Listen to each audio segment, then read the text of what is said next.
Სამშვიდობისა პოლიტმეტრი არჩევნების შემდეგ 4 პარტიის მიერ გადალახული 4%-იანი ბარიერი და კითხვები, რომელიც შედეგებს მოჰყვა. პარტიული პრეტენზიები საარჩევნო კომისიებთან, ერთმანეთთან, პერსონალური ბრალდებები. პოლიტმეტრში თქვენ დღეს შეხვდებით თვითმმართველობის არჩევნების შედეგებით კმაყოფილებსაც და უკმაყოფილოებსაც. ჩვენი დაკვირვებით კმაყოფილთა შორის არის ევროპული საქართველოს გიგი უგულავას გენერალურ მდივანს ხუმასპინძლებთ, არ არის კმაყოფილი ნაციონალური მოძრაობა, ზაზა ბიბილაშვილს ხუმასპინძლებთ, პოლიტსაბჭოს თავმჯდომარის მოადგილეს, შეხვდებით ძალიან უკმაყოფილო დემოკრატიული მოძრაობის წარმომადგენელს გიორგი ახვლედიანს და მათ უშუალო კონკურენტს, თუმცა ასევე უკმაყოფილო პატრიოტთა ალიანსის პოლიტიკურ მდივანს გოჩა თევდორაძეს. და ფინალში დიდ სკანდალში გახვეულ ზაქარია ქუცნაშვილს, ქართული ოცნების მაჟორიტარ დეპუტატს, დუშეთი, თიანეთი, ყაზბეგის ოლქიდან წესით ის კმაყოფილი არ უნდა იყოს, ვინაიდან მასთან დაპირისპირებული თამაზ მეჭიაური დღეს თიანეთის მერი გახდა.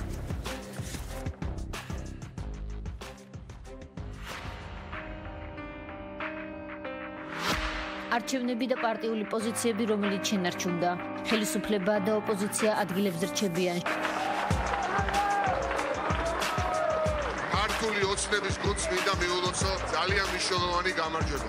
შუა გაკრეფილია. ბიძინა ივანიშვილი არის ქურდი. მოიტანს თუ არა რაიმე სიახლეს არჩევნების საზოგადოებისთვის, თვითმმართველობებისთვის. რა არის საინტერესო გამარჯვებულთა გეგმებში, დამარცხებულთა სტრატეგიაში. პოლიტიკურმა საბჭომ მიიღო გადაწყვეტილება, რომ არ მიიღოს მონაწილეობა არჩევნების მეორე ტურებში. პარტიის შექმნაზე ვფიქრობ, რა თქმა უნდა პოლიტიკურ მომავალზე ვფიქრობ. მთავარი გეგმა არის ჩვენი ქართული ოცნების შეცვლა, ცვლილება მოხდეს მშვიდობიანი დემოკრატიული გზით. პოლიტმეტრში დრო არჩევნებიდან არჩევნებამდე. შემდეგი 1 წელიწადში საპრეზიდენტო არჩევნებია.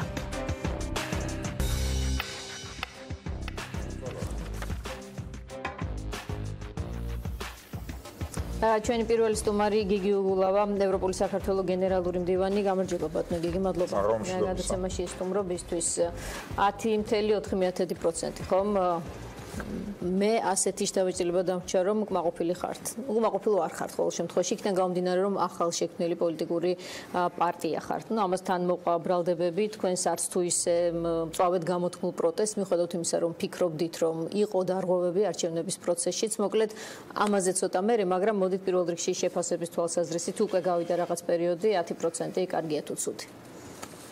კარგი არის მხოლოდ გამარჯვება, ამიტომ უკმაყოფილი ბუნებრივია ჩვენ არა ვართ. ხა თუ ექსცენტრულად რაღაც დორბლების წყლით არ გამოვხატავთ ემოციას, ეს არ ნიშნავს, რომ კმაყოფილი ვარ. მაგრამ შეიძლება იყოს, როდესაც თითქმის 11%-ამდე აიღო პარტია, მიუხედავად იმისა, რომ ჩვენი პარტია ევროპული საქართველოს რაღაც 5 თვე არის, რაც შეიქმნა და ხა მიუხედავად იმისა, რომ მეც და დათო ბაქრაძესა და ბევრ ჩვენ სხვა კოლეგას პოლიტიკური უფრო ხანგრძლივი გამოცდილება გვაქვს, ახალი პარტია, ახალი ნომრით საზოგადოების წინაშე წარდგომა არ არის ესე ადვილი, ამიტომ ამ თვალსაზრისით შეიძლება ცნობადობა შედგა. ცნობადობა შედგა, მე ვთვლი, რომ ევროპული საქართველოს ჩამოყალიბდა როგორც მეინსტრიმ პარტია, ჩვენ ამ წუთას ვართ მესამე ადგილზე, მაგრამ პერსპექტივით და იმ ესე ვთქვათ გაანგარიშებით თუ რა პერსპექტივა სხვა პარტიებს შეიძლება ქონდეს, ამ თვალსაზრისით, რა თქმა უნდა, მე ძალიან ოპტიმისტურად უყურებ მომავალს, მაგრამ ბუნებრივი არჩევნები არ არის, რაცა ოლიმპიური შეჯიბრი, რომ შეჯიბრი მონაწილეობა მონაწილეობისთვის იყოს. შეჯიბრი არის, რა თქმა უნდა. მაგრამ არ არის ოლიმპიური, როდესაც სადაც არის, რომ მონაწილეობისთვის. არა, რა თქმა უნდა, მონაწილეობთ გამარჯვებისთვის, რა თქმა უნდა, ის არის ამ არჩევნებს თან ახდა ძალიან ბევრი დარღვევა. მაგრამ ამავდროულად ჩვენ უნდა ვიცოდეთ და რაღაცა ნაცარი ხალხს არ უნდა შევაყაროთ თვალში. მთელი რიგი მიზეზების გამო, რომც არ ყოფილიყო აი ეს რაღაც უხამსი დაშინებები, აბსოლუტურად არაპროპორციული ფინანსური გარემო, 96% თუ არ ვცდები, მოდის ქართულ ოცნებაზე და დანარჩენი 4% სხვა პარტიებზე. ბოლო მომენტში განსაკუთრებით აი ესა გეგონება რაღაცა ბოლო სიჩქარე ჩართოს დაიწყო, ფულის დარიგებებიც იყო, დაშინებაც იყო, ასე შემდეგ, მაგრამ არსებითად ოპოზიცია და ამ შემთხვევაში მე ჩემ პარტიაზე არ ვსაუბრობ, მთლიანად განწირულებული დაკავებული ვიყავით მარცხისთვის, იმიტომ რომ მთელი რიგი მიმართულებები არასწორად აეწყო და მე წუხვარ და დავამთავრებ ამას და მე თქვენ შეკითხოთ, მაგრამ წუხვარ რომ ეს ტენდენცია კიდე გაგრძელდა და ჩვენ იმის ნაცვლად რომ პრობლემები საკუთარ თავში ვეძებოთ, იმის ნაცვლად რომ დავინახოთ სად დავაკელით, სად უფრო მეტი უნდა გვემუშავა საზოგადოებასთან, ნაწილი ჩემი კოლეგები საზოგადოების ლანძღვით არის დაკავებული, ნაწილი სხვაგან ეძებს პრობლემებს. ჩვენ გვაქვს ძალიან მყარი პოზიცია, ჩვენ პრობლემებს ვეძებთ ჩვენ თავში და ვცდილობთ ამის გამოსწორებას, იმისთვის რომ მეტად ვემუშაოთ ჩვენს მოქალაქეებს და გაცილებით უკეთესი შედეგი ვანახოთ შემდეგ არჩევნებში. თქვენი კონოტაცია ახლა ამ შემთხვევაში იყო ის, რომ ნაციონალური მოძრაობა ეძებს პრობლემებს თქვენში ევროპულ საქართველოში, ეს კიდევ ერთხელ იგრძენით? არა, მე ხაზგასმით არც ერთ პარტიაზე არ ვისაუბრებ, მით უმეტეს ნაციონალურ მოძრაობაზე არ ვლაპარაკობ ამ შემთხვევაში. მაგრამ ისინი საუბრობენ თქვენზე და ამიტომ ვკითხულობ. ჩვენ ვისაუბრებთ პრობლემებზე, მათი საუბრობენ ჩვენზე. ამ შემთხვევაში მე ვგულისხმობ სხვა პოლიტიკურ პარტიებსაც, გაცილებით პატარებს, გაცილებით ავებს, მაგრამ რატომ არ მესმის, იმიტომ რომ ამ არჩევნებმა ანახა ერთი რამე. თუ ჩვენ გვინდა რომ ქართული ოცნება დავამარცხოთ, ქართული ოცნება, რომელიც ჩამოყალიბდა ამ ქვეყნის განვითარების მთავარ მუხრუჭად. და ჩვენ ვნახეთ გუშინ განსაკუთრებით რეალური სახე ახლა. მეჭიაური რომ ქართულ ოცნებაში დღეს არ არის, მეჭიაური არის კლასიკური ქართული ოცნება, ისევე როგორც ის ქუცნაშვილი. ამიტომ ჩვენ ვნახეთ მათი მორალური სახე, ჩვენ ვნახეთ მათი პოლიტიკური სახე, მათი, რა ვიცი, ეთიკური მხარე, მათი მზაობა საერთოდ ემსახურონ ქვეყანას და ასე შემდეგ და ასე შემდეგ.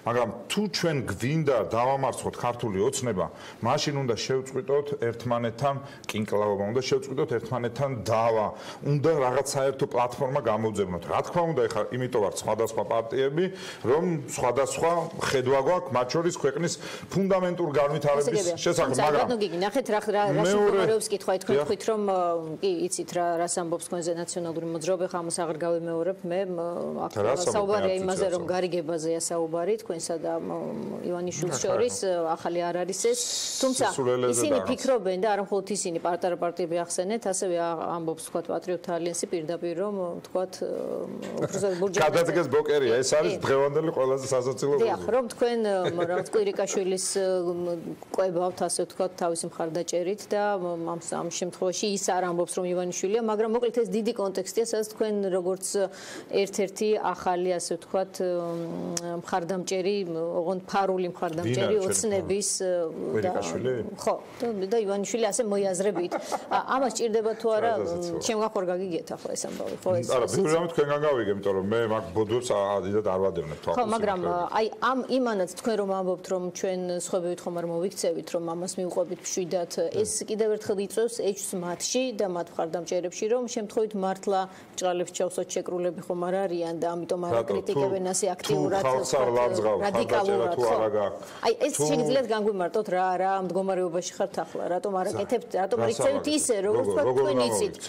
იცით გვინახავს თქვენი პირადა. ეხლა მოვიდე და ხელზე გიკპინო და ეს იქნება სწორი საქციელი. იქნება არის ვარკებს ეგ არა. აბა რას როგორ გამოვიდე. არა, მე რატომ უნდა მიკპინოთ, ვინ საქმენია, იმას უკვინოთ, თუ კი ვინმე არის საქმენი, მაგრამ მე არ გეუბნებით როგორ უნდა მოიქცეთ. თქვენ გინახავთ კმარა, თქვათ, თქვენ დიდი გამოცდილება გაქვთ ქუჩის პროტესტის, თქვათ, არჩევნებში თუ რამე არ მოგეწონებოდათ იმის პროტესტის. ახლა მშვიდად ხვდებით ამ ყველაფერს. შეგიძლიათ ამიხსნათ, რატომ რა ტიპის ახალი სტრატეგია გაქვთ, გაიზარდეთ, დაღვინდით თუ ასე შემდეგ. აი მაინტერესებს. როდესაც ოპოზიცია მოიგებს და ოპოზიციას წაართმევენ, როდესაც ევროპული საქართველოს მოიგებს და მას წაართმევენ გამარჯვებას, რისხვა იქნება ძალიან კაცრი. ძალიან კაცრი იქნება. მაგრამ ხალხს არ უნდა შეაყარო ნაცარი. ეს არჩევნები იყო ძალიან ცუდად ჩატარებული. განსაკუთრებით ჩვენ ვნახეთ საარჩევნო კომისიაში. საარჩევნო კომისიაში პრაქტიკულად 10-2-ზე 3-ზე არის ოცნების სასარგებლო. ამიტომ ხა ყველაფერი ესეა. მაგრამ ისე ვიმეორებ, პრობლემა თუ ჩვენ გვინდა, რომ მათ შორის აი ამ უთანაბრო გარემო, როცა უთანაბროა გარემო, მაშინ ოპოზიციური პარტიები ერთმანეთს ეხმარებიან. ჩვენ მზად ვიყავით მეორე ტურში გრიგოლ ვაშაძეს ქუთაისში დავდგომოდით გვერდზე ყველანაირი ჩვენი რესურსით.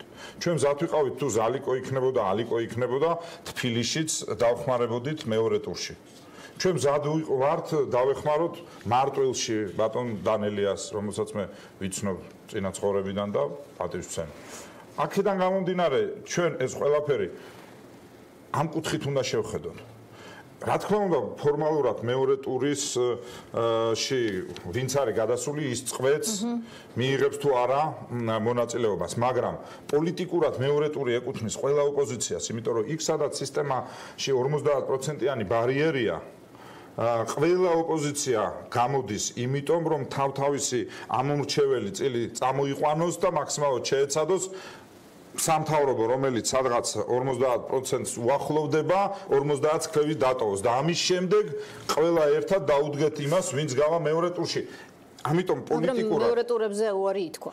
ეს თქვენ არ მიგაჩნიათ ხომ? მე ვთვლი რომ ეს პოლიტიკური შეცდომაა, მე ვთვლი რომ ეს არასწორი დამოკიდებულება ამომრჩევლის მიმართ.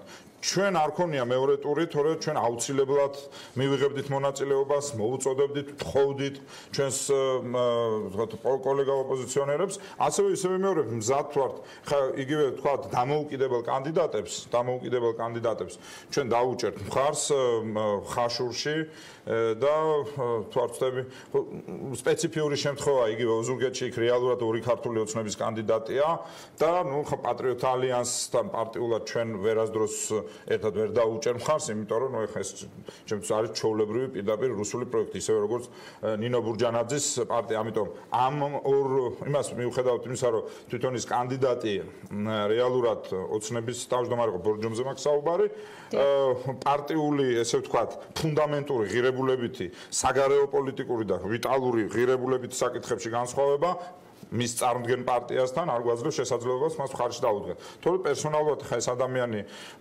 ბორჯომელებს როგორც ჩანს უყვართ და მე მას მაინც წარმატებას უსურვებ, იმიტომ რომ ყველგან მნიშვნელოვანია რომ ერთი აგური მაინც გამოეცალოს ქართულ ოცნებას და შეიქმნას განსხვავებული რეალობა.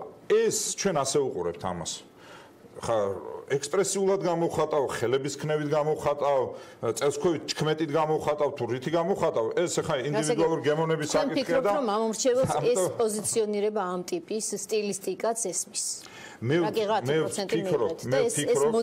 ვფიქრობ, რომ ამორჩეველს არ ჭირდება და დღეს ყველაზე მეტად ჩვენი საზოგადოება დაღლილი არის ქართული ოცნებით და ოპოზიციის კინკლაობით. ამას ვამბობ აბსოლუტურად გულწრფელად. თუ ჩვენ ამას ხაზე არ დავუწევთ, მე მესმის ახლა ჩემი ყოფილი კოლეგებისაც, ისევე როგორც ჩემი ძალიან ბევრი კოლეგა პერსონალურად ძალიან გაღიზიანებულია, როცა მათგან ვთქვათ, ტალახის სროლას მისვამთ, მაგრამ ჩვენ ამას წერტილი უნდა დავუსვათ.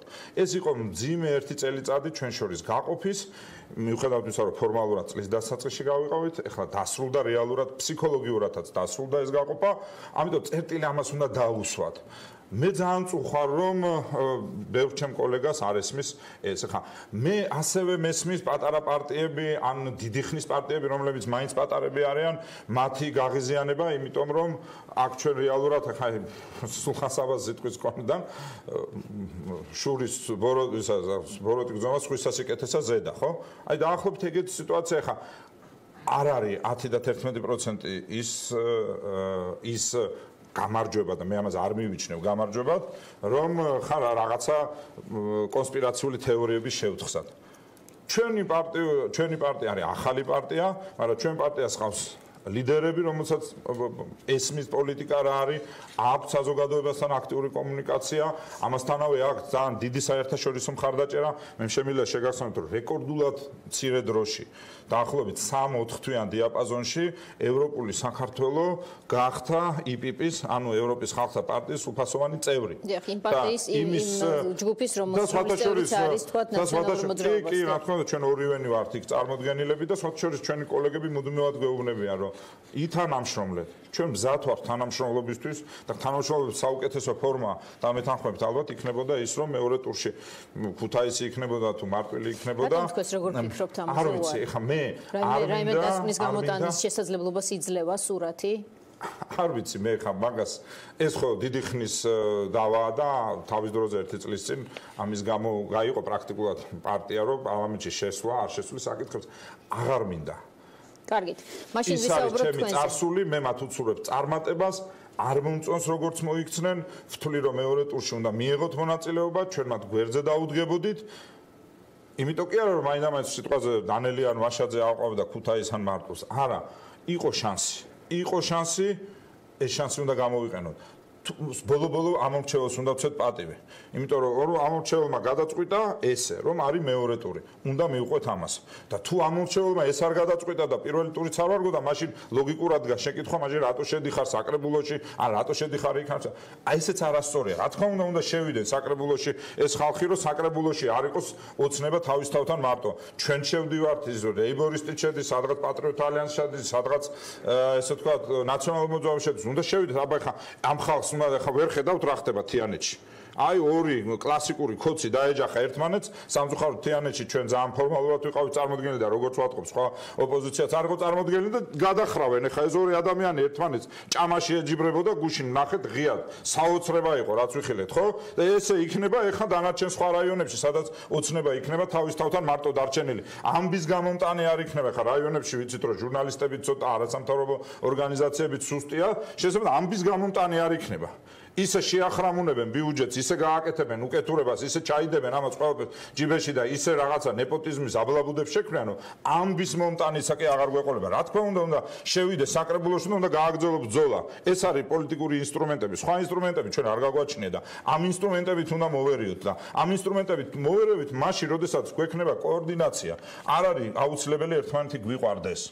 ვერ შეიყვარებს ერთმანეთს, რა ბურჯანაძის მსოფლმხედველობა ჩემთვის ყოველთვის მიუღებელი იქნება. მაგრამ შეიძლება თქვენ და მელიამ ერთმანეთი შეიყვაროთ პარტნიორობის თვალსაზრისით თუ დაჭირდება ეს აბსოლუტურად არასწორი ადრესატი მოიყვანეთ ახლა იმათ რა ქვია ისე ვიმეორებ ჩვენ მზად ვიყავით გრიგოლ ვაშაძისთვის ქუთაისში დაგვეჭირა მხარე ლიდერი დეკლარირებული ლიდერი ნაციონალური მოძრაობის თუ კი იქნება საუბარი კომუნიკაციაზე კოორდინაციაზე ბუნებრივია მოგიწევთ მათთან მეგობრობა პარტნიორობა და რაღაცა გაწყვეტილებს ერთად მიღება ეხლა ეს ილუზიების სფეროა ალბათ ჯერჯერობით მათთვის უბრალოდ ეს წარმოუდგენელია მაგრამ გამოდის რომ თქვენ მზად ხართ მათთან სათანამშრომლოდ აი თქვენს შემდეგ გვეყოლება ჩვენ მე ვარ მზად და ჩვენ ვარ მზად ყველაფერი ჩვენ ხალხმა აგვირჩია იმისთვის კი არა რომ ერთმანეთი ვჭამოთ ხალხი მანდატს გვაძლევს იმისთვის რომ აღარ უნდა ოცნება გასაგებია თუ ჩვენ ამ ენერგიას დავხარჯავთ ერთმანეთის ჭამაზე ხვალ სხვას აირჩევენ ამიტომ არის ეს მნიშვნელოვანი სიყვარული პოლიტიკაში არ არსებობს სიყვარული სახში უნდა დატოვო მაგრამ ურთიერთპატივისცემა და საერთო მიზნისთვის, იმ მიზნისთვის, რისთვისაც ხარ პოლიტიკაში, პოლიტიკა საზოგადოებრივი ასპარეზია, კონკრეტული ღირებულებების, შენი ხედვის, განხორციელების შესაძლებლობა თუ ხალხი მხარს დაგიჭერს.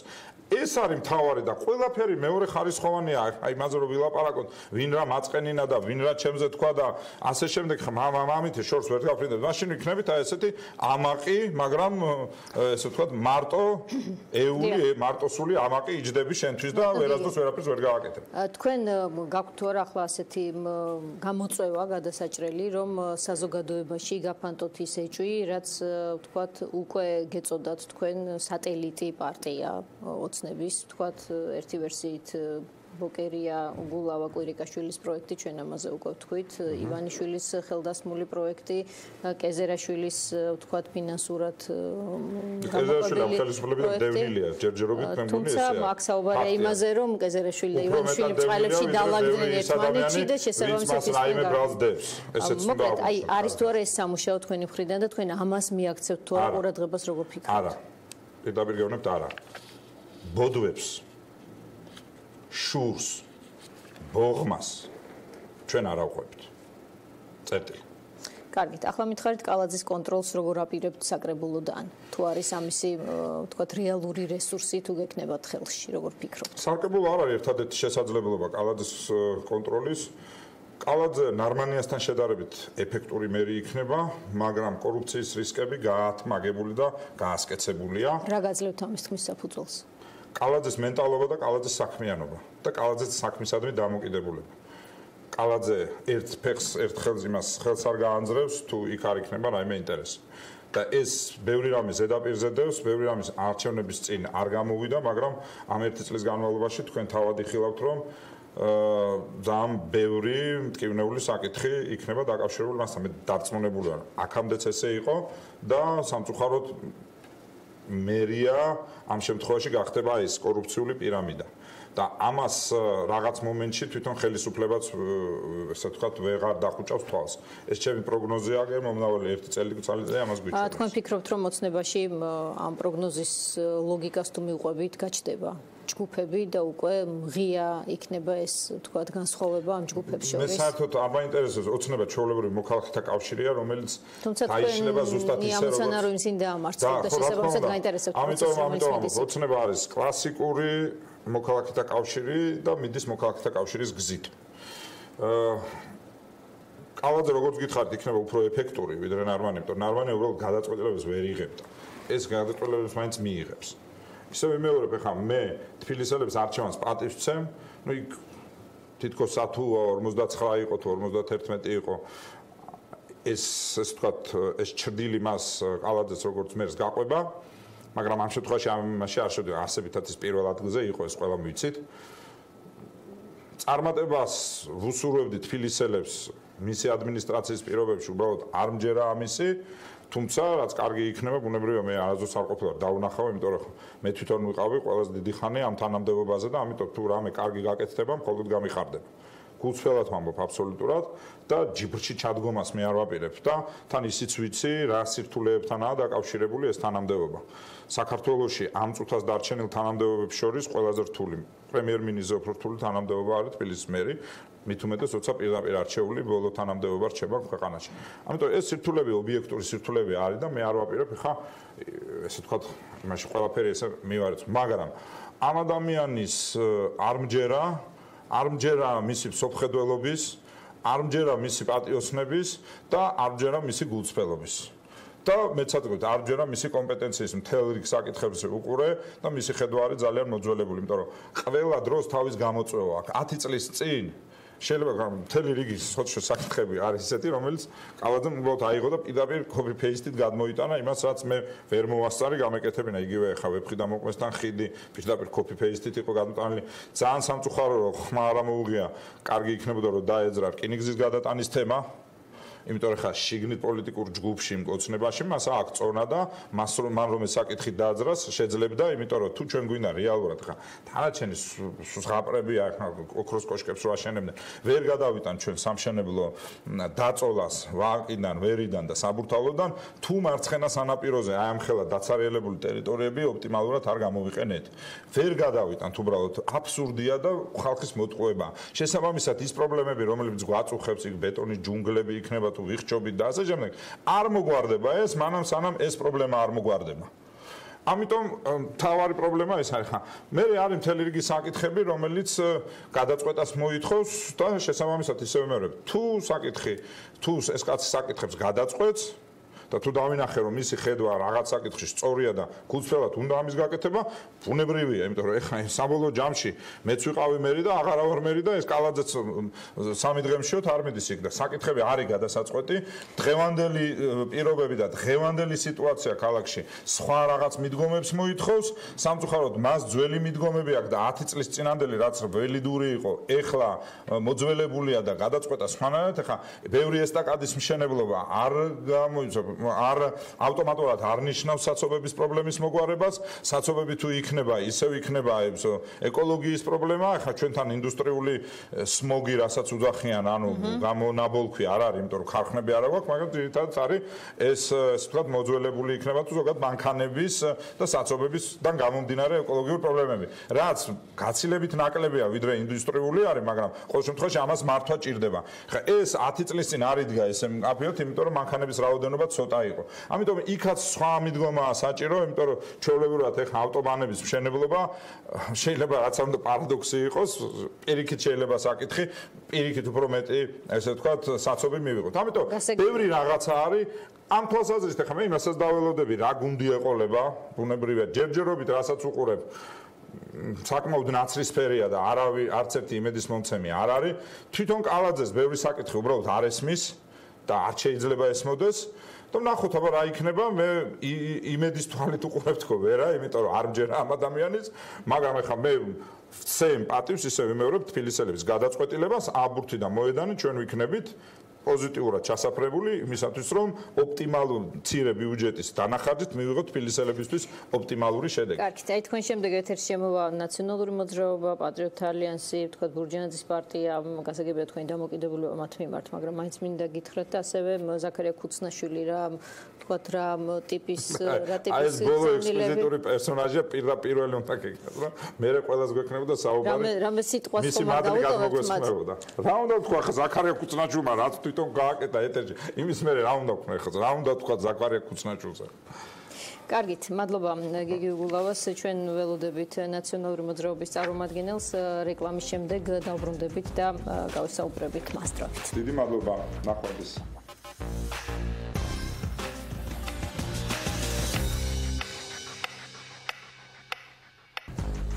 ზაზა ბიბილაშვილი, ნაციონალური მოძრაობა, პოლიტსაბჭოს თავმჯდომარის მოადგილე. გამარჯობა ბატონო ზაზა, მადლობა გადაცემაში მონაწილეობისთვის. მოგესალმებით. პირველ რიგში კითხვა, რომელიც თან ახლავს ამ დღეებს, ცოტა გაუჭირდა თქვენი ამორჩევლის ნაწილს, ამ გადაწყვეტილების მიღება, გაგება, რომელიც უკავშირდება მეორე ტურებზე უარის თქმას. ეს გამოიხატა კიდევ სოციალურ ქსელებში და ალბათ ჩემზე უკეთ იცით. რატომ გარისკეთ? თუ კი საერთოდ თვლით, რომ შეიცავდა ბუნებრივია რაიმე ტიპის რისკს?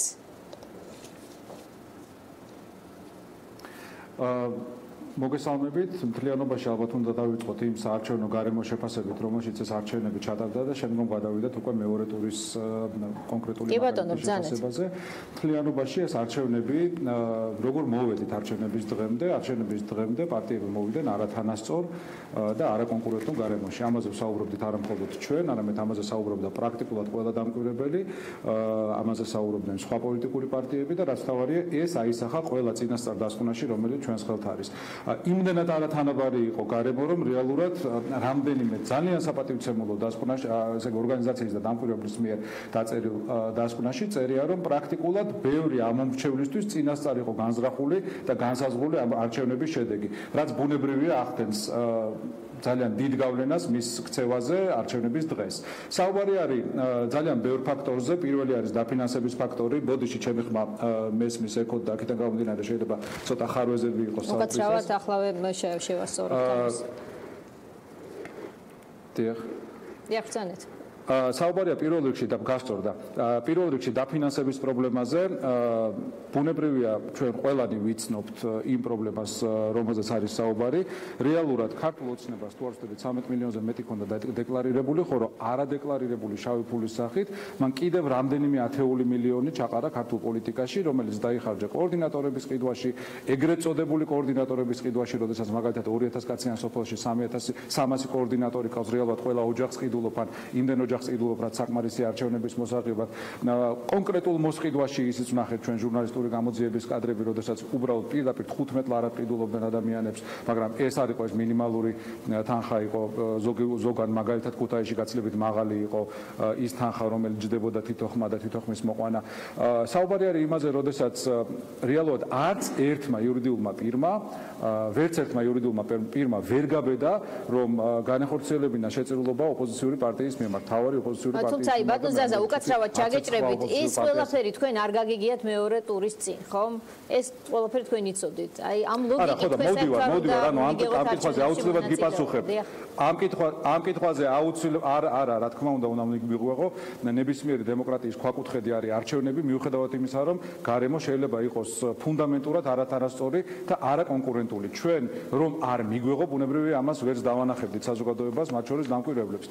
მე ასევე მინდა კიდევ ერთხელ გავიმეორო, რომ ის ფუნდამენტური უთანასწორობა არა მხოლოდ ფინანსებით შემოიფარგლებოდა, როდესაც ჩვენ გარდა იმ შემოწირულობების ნაწილისა, ასევე ვერ შევძლებთ ჩვენი მაგალითად თავარი ოფისის გაყიდვა, მიუხედავად იმისა, რომ ნახევარფასად ყიდით მას და მიუხედავად იმისა, რომ სამჯერ ამ წელს განმავლობაში პრაქტიკულად ჰქონდა მიღწეული შეთანხმება ყიდველთან და ბოლო მომენტში ამ ყიდველებმა ამ გაქანებული ბიზნესის თავისუფლად უნდკვის რეჟიმში განაცხადეს უარი ამ ოფისის შესყიდვაზე, მიუხედავად იმისა, რომ ჩვენ მივუმატეთ 14 კომერციულ ბანკს და შევთავაზეთ 100%-ით უზრუნველყოფილი სესხის გაცემა ჩვენზე, რომელსაც გამოვიყენებთ კამპანიისთვის 14-მ სრულად დაუსაბუთებელი, გაუაზრებელი, უბრალოდ გაუგებარი მოტივებით განაცხადეს უარი ჩვენი კამპანიისთვის სესხის გაცემაზე.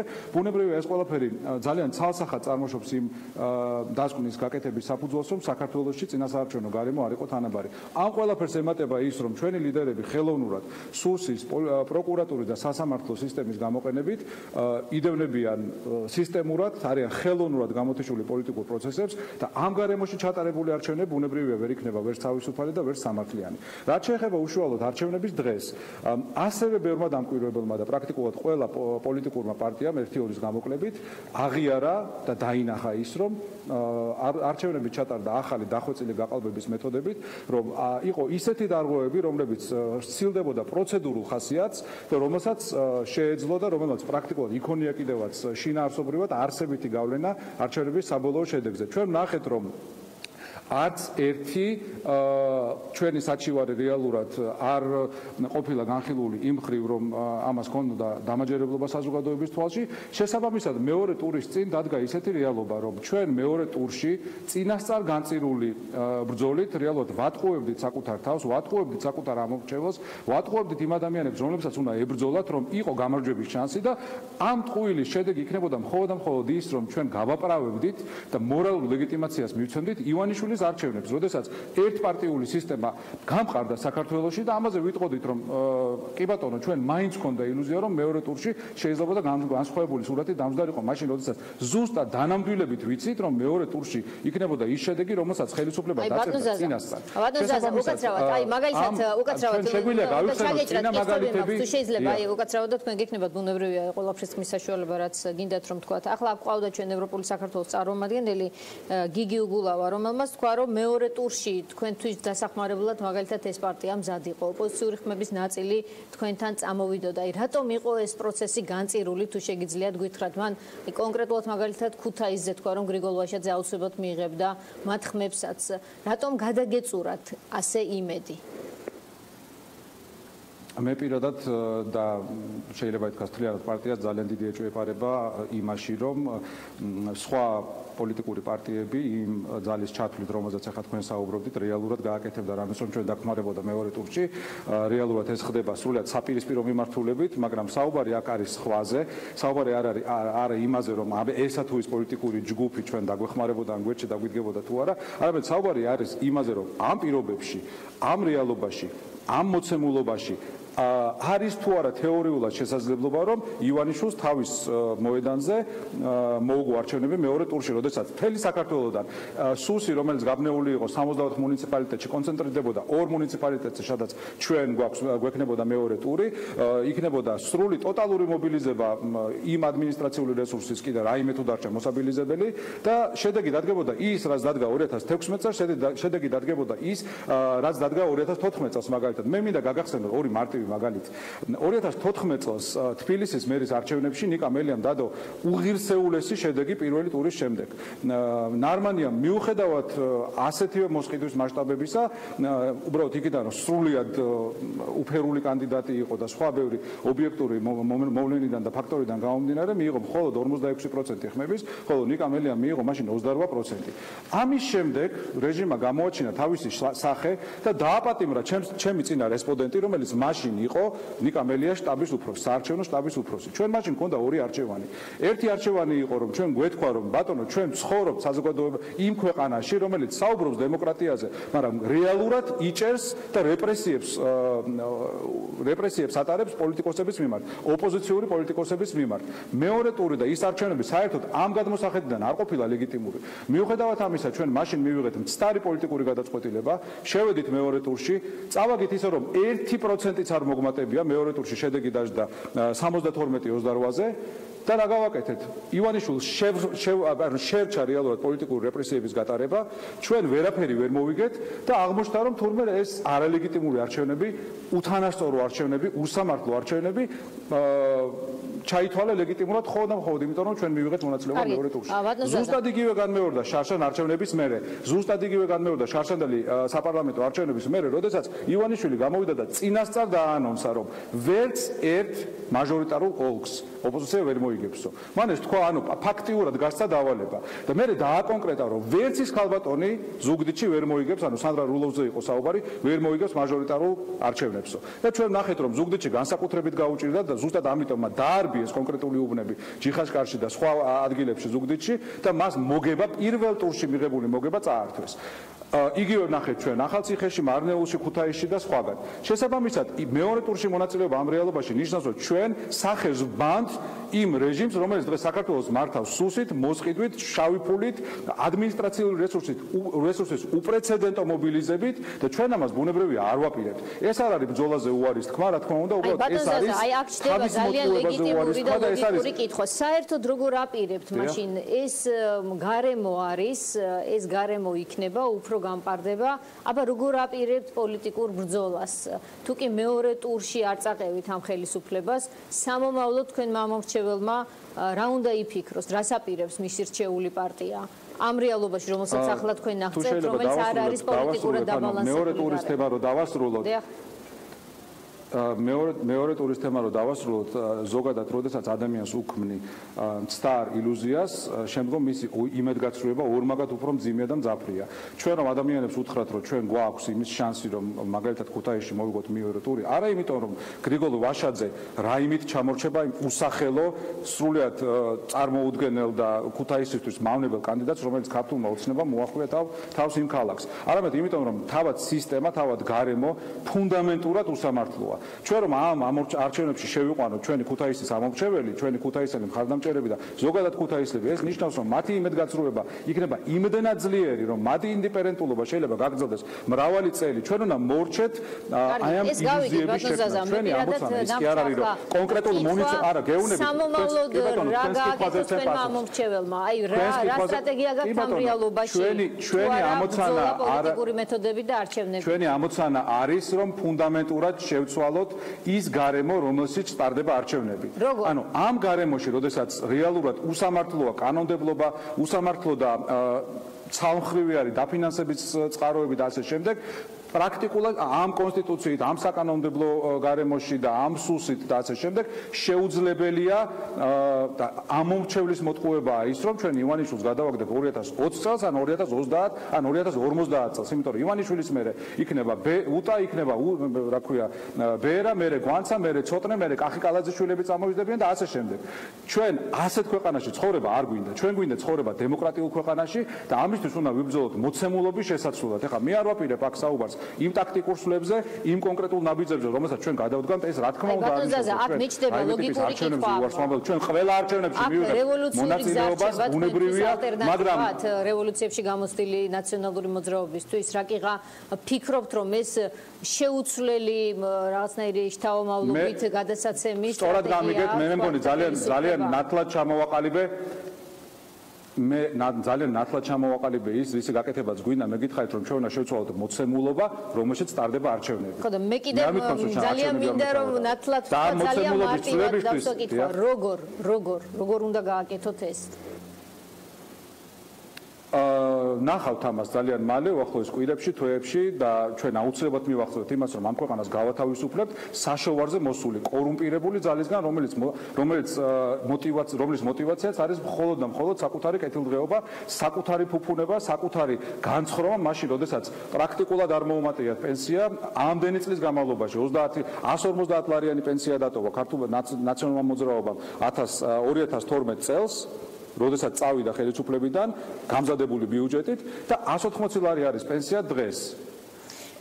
ეს მაშინ, როდესაც ყოველწლიურად ათობით და ასობით მილიონით იზრდება მათი დანამატები, მათი ხელფასები, 15000-ით არის გაზრდილი საჯარო სექტორში დასაქმებულთა რიცხვი და ეს თქვენს კარგად იცით და ყველამ კარგად იცით, რომ ეს არ არიან ის ადამიანები, რომლებიც ან კომპეტენციით გამოირჩევიან, ან პროფესიონალიზმით, ან გამოცდილებით. ესენი არიან ქართული ოცნების აქტივისტები, მათი ოჯახის წევრები, ნაცნობები და მეგობრები. ანუ რეალურად წურბელასავით მოაჯდა ეს პოლიტიკური ძალა საზოგადოებას თავზე და ეს არის უსამართლობა, ეს არის ბოროტება და ქართული ხალხი ბუნებრივი ამას არ აიტანს. ჩვენ არ ვაპირებთ ბრძოლის შეწყვეტას არც ერთი წუთით, მაგრამ კიდევ ერთხელ ვიმეორებ, ჩვენი რუტინიდან, რომელშიც ივანიშვილმა შეგვიყვანა, სადაც ყველა თამაშის წესი არის ჩვენს წინააღმდეგ, არ ვაპირებთ ბრძოლას. კიდევ ერთხელ ვიმეორებ, აი წარმოიდგინეთ, თამაშობს ორი გუნდი. ფეხბურთის მოედანზე გადის ორი გუნდი, ერთი გუნდი არის დაფინანსებული 100 მილიონით, მეორე გუნდი დაფინანსებული არის, არ ვიცი, 10,000 ლარით, ანუ ერთს ბუცები არ აქვს, მაიკა აქვს შემოხეული და ასე შემდეგ.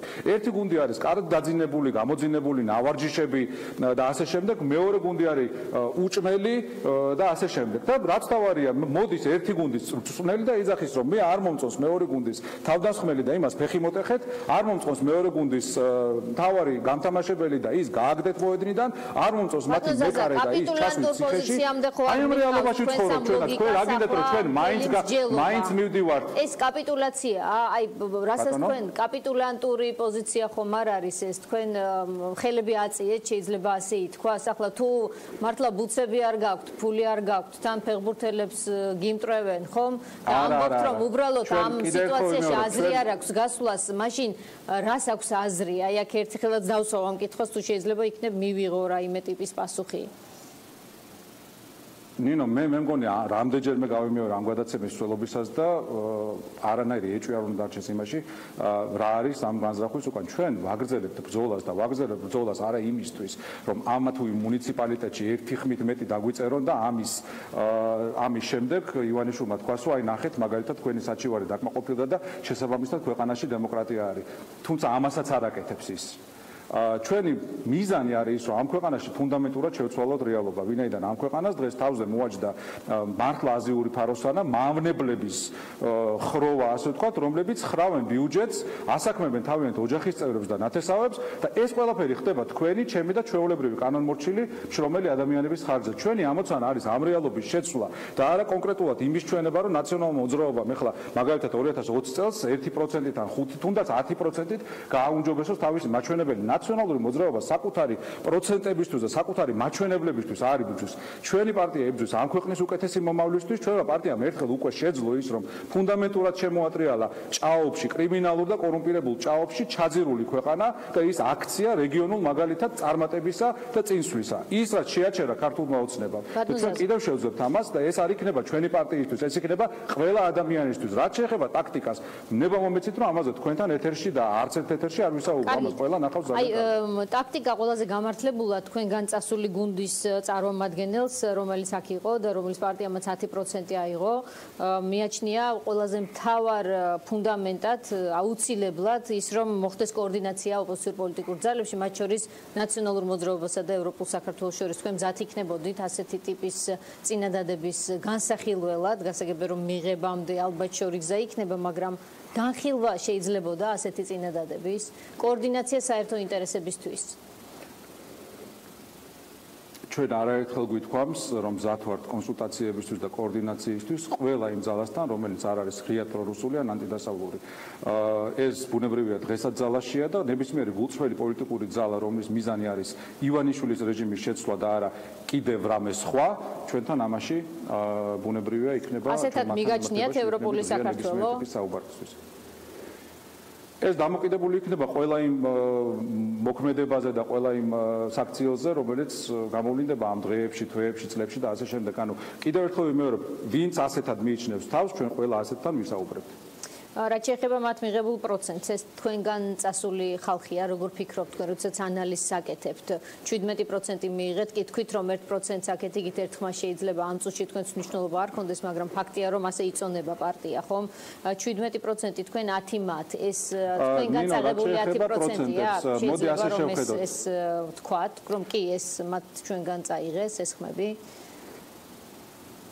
ნუ ხშირად იყო აღრევა რეგიონებში, ეს ფაქტია, არ ვიცი ეს ძალით ხდებოდა თუ უნებლიეთ, მაგრამ ძალიან ბევრი იყო შემთხვევა, როდესაც ადამიანები თვლიდნენ, რომ ისევ ნაციონალურ მოძრაობას აძლევდნენ ხმას, მაგრამ ეს არ არის თავარი, მე მინდა შევხედო მოვლენებს ისევ დროის პრიზმაში 2014 წლის ადგილობრივ არჩევნებზე ჩვენ ავიღეთ 317,000 ხმა, მას შემდეგ ამა თუ იმ საბაბით თუ მოტივით პარტიიდან სამ წლებად, სამ ტალღად გავიდა ძალიან ბევრი ადამიანი პირველი იყო აღმასრულებელი მდივანი და მასთან დაკავშირებული ჯგუფი 2014 წელს, შემდგომ იყო 15 წელს უკაცრავად, შემდგომ იყო გიორგი ვაშაძე და მისი ჯგუფი, შემდგომ უკვე ის ადამიანები, რომლებმაც ჩამოაყალიბეს ეს პოლიტიკური პარტია, რომელიც თქვენთან იყო ეთერში ჩემამდე. მიუხედავად ამისა, მიუხედავად ამ რყევებისა, მიუხედავად ყველა იმ ფაქტორისა, დევნისა, უყურებისა, რომელიც უკვე განხილული იქნა ჩვენს გადაცემაში, ჩვენმა პარტიამ ამ არჩევნებზე მიიღო დაახლოებით 260,000 ხმა. დამეთანხმებით, რომ ეს უნდა იყოს ძალიან საგანგაშო ხელისუფლებისთვის, ვინაიდან არ ვიცი რაღა უნდა გააკეთოს ივანიშვილმა, რაღა უნდა გააკეთოს ხელისუფლება იმისთვის, რომ ნაციონალური მოძრაობა გაანადგუროს, რაც არის მისი დეკლარირებული მიზანი, როგორც მთავარი ალტერნატივა და რეალურად ერთადერთი ალტერნატივა ამ ხელისუფლების. ყველაფერი გააკეთეს.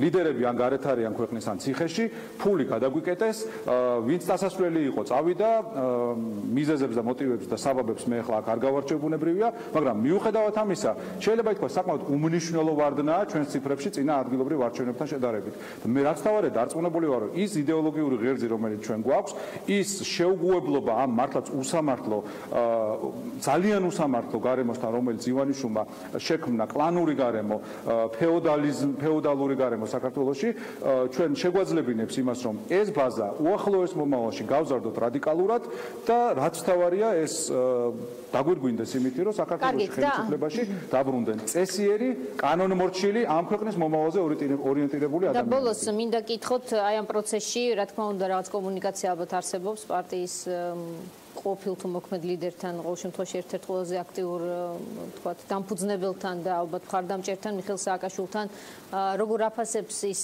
ფაქტს, რომ ზალუდუმაშვილმა, მისი პარტიის მერობის კანდიდატმა მეორე ადგილი ვერ მიიღო? ზალუდუმაშვილმა განაცხადა, რომ რეალურად ეს არჩევნები თბილისში კონკრეტულად იყო ერთგვარი სპეცოპერაცია. მე ღმრთ ვარ დარწმუნებული, რომ იმ დამოუკიდებელი კანდიდატის ავანსენაზე გამოყვანის რეალური მიზეზი იყო ზუსტად ის, რომ შემდგომ ვიღაცებს ხელისუფლებაში და ზუსტად ეს ვნახეთ ჩვენ დღეს, ეთქვათ, რომ ვიღაც უპარტიო დამოუკიდებელმა კანდიდატებმაც კი შეძლო და დაამარცხა ნაციონალური მოძრაობა. ანუ ეს არის რეალურად ქართული ოცნების პროგრამა მაქსიმუმი, რაც მათ შეძლეს და შეძლეს იმ უპრეცედენტო манипуляციით საარჩევნო სისტემის და არჩევნების თემით ზოგადად რაც ჩვენ დავინახეთ. შესაბამისად მე ვთვლი, რომ ეს არ ასახავს რეალურად იმ განწყობებს, რომელიც საზოგადოებაშია და არ არის განსაზღვრელი იმ მომავალი გეგმებისა, რომელიც ჩვენ გვაქვს. ზალიკოვის პარტიაში რა გამოდის, რომ უკაცრავად ელისაშვილიც აი ამ სპეცოპერაციის ნაწილი იყო და ევროპულ საქართველოზე რომ მსგავსი ტიპის წარმოდგენა გაქვთ, ეს უკვე ცნობილია. მე ერთ რაღაცას შეგახსენებთ მხოლოდ. ელისაშვილი იყო ერთადერთი კანდიდატი, რომელსაც ვერაფრის დიდებით ვერ ათქმევინეს, რომ მეორე ტურის შემთხვევაში ხმას დაუჭერდა ოპოზიციის კანდიდატს. და ეს რას ნიშნავს მერე? ვერ ათქმევინეს ნაციონალური მოძრაობა მას არ მოწონდა და არც მის განაყოფს არ სცემს პატივს. ნაციონალური მოძრაობა არაფერს შუაშია, საუბარი იყო იმაზე, რომ ყველა იყო წამგებიანი წინასაარჩევნო. შეიძლება ასე შევაფასოთ ეს პროცესი. ყველა ოპოზიციურმა კანდიდატმა, ეს იყო თუ არ ვთქვი ეკაპესიტაძის ეთერში რუსთავი 2-ზე, როდესაც მათ დაუსვეს კითხვა, რომ მეორე ტურის შემთხვევაში დაუჭერთ თუ არა სხვა ოპოზიციურ კანდიდატებს მხარს, განაცხადა, რომ დიახ დაუჭერთ. ელისაშვილმა განაცხადა, რომ ის ფაქტიურად რამდენჯერმე არიდა თავი ამ კითხვას და ეს ჩვენთვის ძალიან უცნაურია, არა მხოლოდ ჩვენთვის არის უცნაური, იმის გათვალისწინებით, რომ თუ მიზანი არის ხელისუფლების შეცვლა, მაშინ ლოგიკურია, რომ მეორე ტურში ოპოზიციას უჭერდა მხარს და არალოგიკურია, რომ პირველი გამოხდე და მიულოცო გამარჯვება იმ კანდიდატს, რომელზეც თითქოს ასევე ამბობ, რომ რომელიც იყო გაყალბების ერთ-ერთი მთავარი მიზეზი და მიზანი და უსურვო მას წარმატება და მომავალი თანამშრომლობის გეგმებზე ისაუბრა. მიგაჩნიათ სომცირე ოცნების პროექტად. გასაგებია, დიახ. და მე კითხვა დამრჩა, უბრალოდ თქვენ დაგჭათ პასუხი გასაცემი მიხეილ სააკაშვილის შეფასებები თუ არის თქვენთვის ცნობილი და თუ შეგიძლიათ გაგვიზიაროთ. მიხეილ სააკაშვილი ახლა არის ძალიან აქტიურად ჩაბმული უკრაინულ პოლიტიკაში. ჩვენ არაერთხელ ვთქვით, რომ ბოლო რამდენიმე თვეა პოროშენკოს საქართველოს ჩამოსვლის შემდეგ ძალიან ნათლად გამოიკვეთა, რომ ივანიშვილი და პოროშენკო გარიგდნენ, მათი ინტერესები ერთმანეთს დაემთხვა, ვინაიდან როგორც აღმოჩნდა სამწუხაროდ პოროშენკოს შემთხვევაში ოლიგარქიულმა ინტერესებმა ძლია სხვა ინტერესებს და დაემთხვა ამ შემთხვევაში ივანიშვილის ინტერესებს. ამის შედეგი იყო ის, რომ სააკაშვილს წაართვეს მოქალაქეობა, შემდგომ რაღაც საოცრებები გააკეთეს, რომ მატარებელი გააჩერეს მოუწოდებს და აი ესეთი გაუგონორი რაღაცები გააკეთეს იმისთვის რომ ეს ადამიანი ქვეყანაში არ შეეშვათ. მიუხედავად ამისა, დღეს მიხეილ სააკაშვილი არის იმ ბრძოლის ავანგარდში, რომელიც რეალურად არის საქართველოს ბრძოლაც. ეს არის ბრძოლა ოლიგარქიული ინტერესების წინააღმდეგ, ეს არის ბრძოლა კორუფციის წინააღმდეგ, ეს არის ბრძოლა ეს უკრაინის თემებია. მოკლედ ის არ გამოხმაურებიან საარჩევნო თემებთან დაკავშირებით. რუსეთის მიერ მოსყიდვასთან. გამოდის რომ სააკაშვილმა პარტია მიატოვა, ხო? ნინო, ეს თქვენ უნდა გეთქვათ ალბათ ამ ეთერში, ან რა შუაშია, საიდან მოიტანეთ რომ მიატოვა? არა, თუ არ მოუკითხი ხართ მთელი საარჩევნო პროცესის მანძილზე და არც ფინალით დაინტერესებულო და არც შეფასება გაგიკეთებიათ. არა, უკაცრავად თქვენ მითხარით, როგორი შეფასება გააკეთა სააკაშვილმა. სააკაშვილი ხაზზეა, სააკაშვილი შეფასებასაც აკეთებს, შევასაც ზუსტად, ესე მე ვერ გავიგეს. მაგრამ ის არის, დიახ. აი ეს მაინტერესებს რა პოზიცია აქვს მას აი ამ არჩევნების შედეგთან დაკავშირებით. იგივე პოზიცია, რომელიც მე გითხარით, ანუ თქვენ რა გონიათ, რომ ეს პოზიცია მაგალითად განსხვავებული ხა ნაციონალური მოძრაობის პოლიცსაბჭოში რომ გამოიყვანო და 10 ადამიანი დასვა, 10 სხვა პოზიცია იქნება.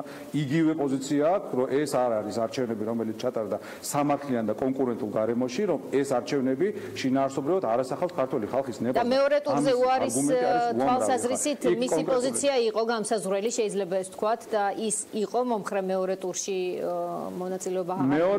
მეორე ტურთან დაკავშირებით მისი პოზიცია იყო იდენტური იმისა, რაც მას ჰქონდა შარშანდელი არჩევნების შემდეგ. დიდი მადლობა ბატონო ზაზა. ზაზა ბიბილაშვილი იყო ჩვენთან ხაზზე ნაციონალური მოძრაობის წარმომადგენელი, პოლიტსაბჭოს თავმჯდომარის მოადგილე გიორგი ახვლედიანთან გადავდივართ დემოკრატიული მოძრაობიდან. გამარჯობა გიორგი, მადლობა გადაცემაში მონაწილეობისთვის. უცნაური ამბავი ამოვიკითხეთ დღის მეორე ნახევარში კახაკუკავას აღმოჩნდა რომ თუ კი დაუჯერებთ საუბნო მონაცემებს კომისიის მონაცემებს შემაჯამებელო საკუთარმა ოჯახმაც არ მისახმა ანუ თავად მისმა დედამ და ორმა დამ თუ არ ვწდები ხომ დედამ მამამ და დამ რომელიღაცა მისახმა ალბათ კალაძეს აი შეიძლება კახამ თვითონ რაღაც გასაგებია 4 ადამიანი მივიდა არჩევნებზე და აქედან 4 მისი ოჯახიდან 4 კი არ მივიდა 4 ოჯახიდან სამი ხმა ამოვიდა აი აღარ არის საუბარი მეზობელზე კლასელზე ახლობელზე მეგობარზე უბრალოდ გამოვიდა რომ რომელიღაცამ არ მისახმა მოკლედ კახაკალაძეს ანუ მარტო ეს 4 მივიდა ხამას მისაცემად კახასთვის და ერთ-ერთმაც არ მიცა გასაგებია ნუ კითხვას აჩენს სუმცირე ეს საკითხი თქვენ გასულ არჩევნებში გქონდათ ბევრი ფაქტობრივი მასალა, მაგრამ ვერ შეძელით საკუთარი ხმების დაცვა ყოველ შემთხვევაში ასე აღმოჩნდა ფინალში. რას აპირებთ ახლა? კიდევ ერთხელ მოგესალმები, მივესალმები მაყურებელს და სანამ ამ ხელისუფლების კაიკაცობაზე ვილაპარაკებ და ბიძინა ივანიშვილის ამ არჩევნებზე, სულ ორი სიტყვით ვიტყვი იმასაც, რომ აბსოლუტურად მართალი იყავი, როდესაც აფასებდი აი ამ ორი პოლიტიკური, ასე ვთქვათ, წარსულში გადასაგდები პოლიტიკური ძალის, ნაცების და ევროკოცების კაპიტულანტურ პოლიტიკას. ეს ადამიანები ხო ხედავთ ყველანი ერთად. ეხლა რა კითხვა დავსვი გიორგი, მე არა, მესმის არა, ყოველთვის ძალიან კარგად შენ ეს კითხვა დავსვი იქიდან გამომდინარე, რასაც ისინი პასუხობდნენ და რასაც ისინი ამბობდნენ. და ეს ყველაფერი მართლა გავდა იმას, რომ ისინი არ იბრძვიან და ამბობენ კიდევაც, რომ არაფერი საბრძოლო არა აქვს. იქ გიგი უგულავა საერთოდ საუბრობდა, რომ ეხლა მე ჩემ თავში უნდა მოვძებნო პრობლემაო და არა იმაში, რომ არჩევნები გაყალბდაო. თორე არჩევნები რო გაყალბდა, ეს თუმე მეათე ხარისხოვანი პრობლემაა. უგულავას თავში შეიძლება ძალიან დიდი პრობლემები აქვს და პარტიაში, მაგრამ ის რომ დღეს ქვეყანაში ხელისუფლება ხმებს იპარავს, ეს არა მხოლოდ რომელიმე პარტიის, ეს ზოგადად ქვეყნის პრობლემაა და ყველა ამაზე უნდა იყოს მომართული. რომელი მეორე ტური არის ეხლა ცხელი ამბავი რომელი მეორე ტური მიიღებს თუ არ მიიღებს ეხლა მონაწილეობას ვაშაძიან რომელიმე სხვა მეორე ტურში მონაწილეობას ეს არის დღეს თავარი მაშინ როდესაც ასობით 1000 ხმა არის მოპარული და ყოველ ფეხის ნაბიჯზე აი ამ ბიულეტენებით მაგათ ასობით 1000 ცოტა ბევრი ხომ არ არის გიორგი რა გაძლევთ ამას მრავალი 100000 ვთქვათ იმიტომ რომ ეხლა კაი მაგ ციფრებზე ნუ ვიდავეთ მრავალი 100000 არ მაქვს მონაცემები და ამიტომ უნდა ვუწევთ ძალიან მარტივად ეხლა ჩვენ რომ იმას გავყვეთ რაც ჩვენ ეხლა ჩვენ ხელთ არსებობს. აი ეხა უბრუნდები იმ კითხვას. აი მოდით რა არსებობს გითხარით. შეფასებები ცნობილია აუდიტორიისთვის, თქვენ ძალიან უკმაყოფილო ხართ შედეგებით მიგაშენთ მასობრივად. მოდით გითხარით კონკრეტული მაგალითებით ვისაუბრებ. შენ მკითხე რომ აი წინა არჩევნებზე ძალიან ბევრი დოკუმენტი წარმოადგინეო, ხო მართლა ესე იყო, მაგრამ წინა არჩევნებზე ჩვენ მაინც გვქონდა ძალიან კონკრეტული, ძალიან დასაბუთებული და მაღალი ალბათობის ეჭვები, რომ ჩვენი ბიულეტენები და გქონდა ეს ინფორმაცია ჩვენი წარმომადგენლებისგან, რომ ჩვენ ჩვენი ბიულეტენები უბრალოდ აიღეს, ან ბათილებში გადააწყვეს და არ ქონდათ არაფერი გასაბათილებელი მათ, ან და სხვა პარტიებს შეუცვლეს. ძალიან მაღალი ალბათობა იყო და ამიტომ უამრავი რამდენიმე ათეული სასამართლო პროცესი ჰქონდა და არც ერთი უბანი არ გახსნეს. დღეს კიდევ უფრო შორს წავედით, იმიტომ რომ დღეს აღმოჩნდა რომ ჩვენს ხელთ არის ისეთი ოქმები, რომელიც ჩვენ ეჭვს კი არ გვიღზავს უბრალოდ, გვიდასტურებს ამ ეჭვს და გვიდასტურებს ეს უკვე პანდორას ყუთია გახსნილი და აი ამ ოქმებზე დასკვნით ვსაუბრობთ. აი მარტივი მაგალითი ნინო, აგერ ისანში ნომერი 25 უბანი.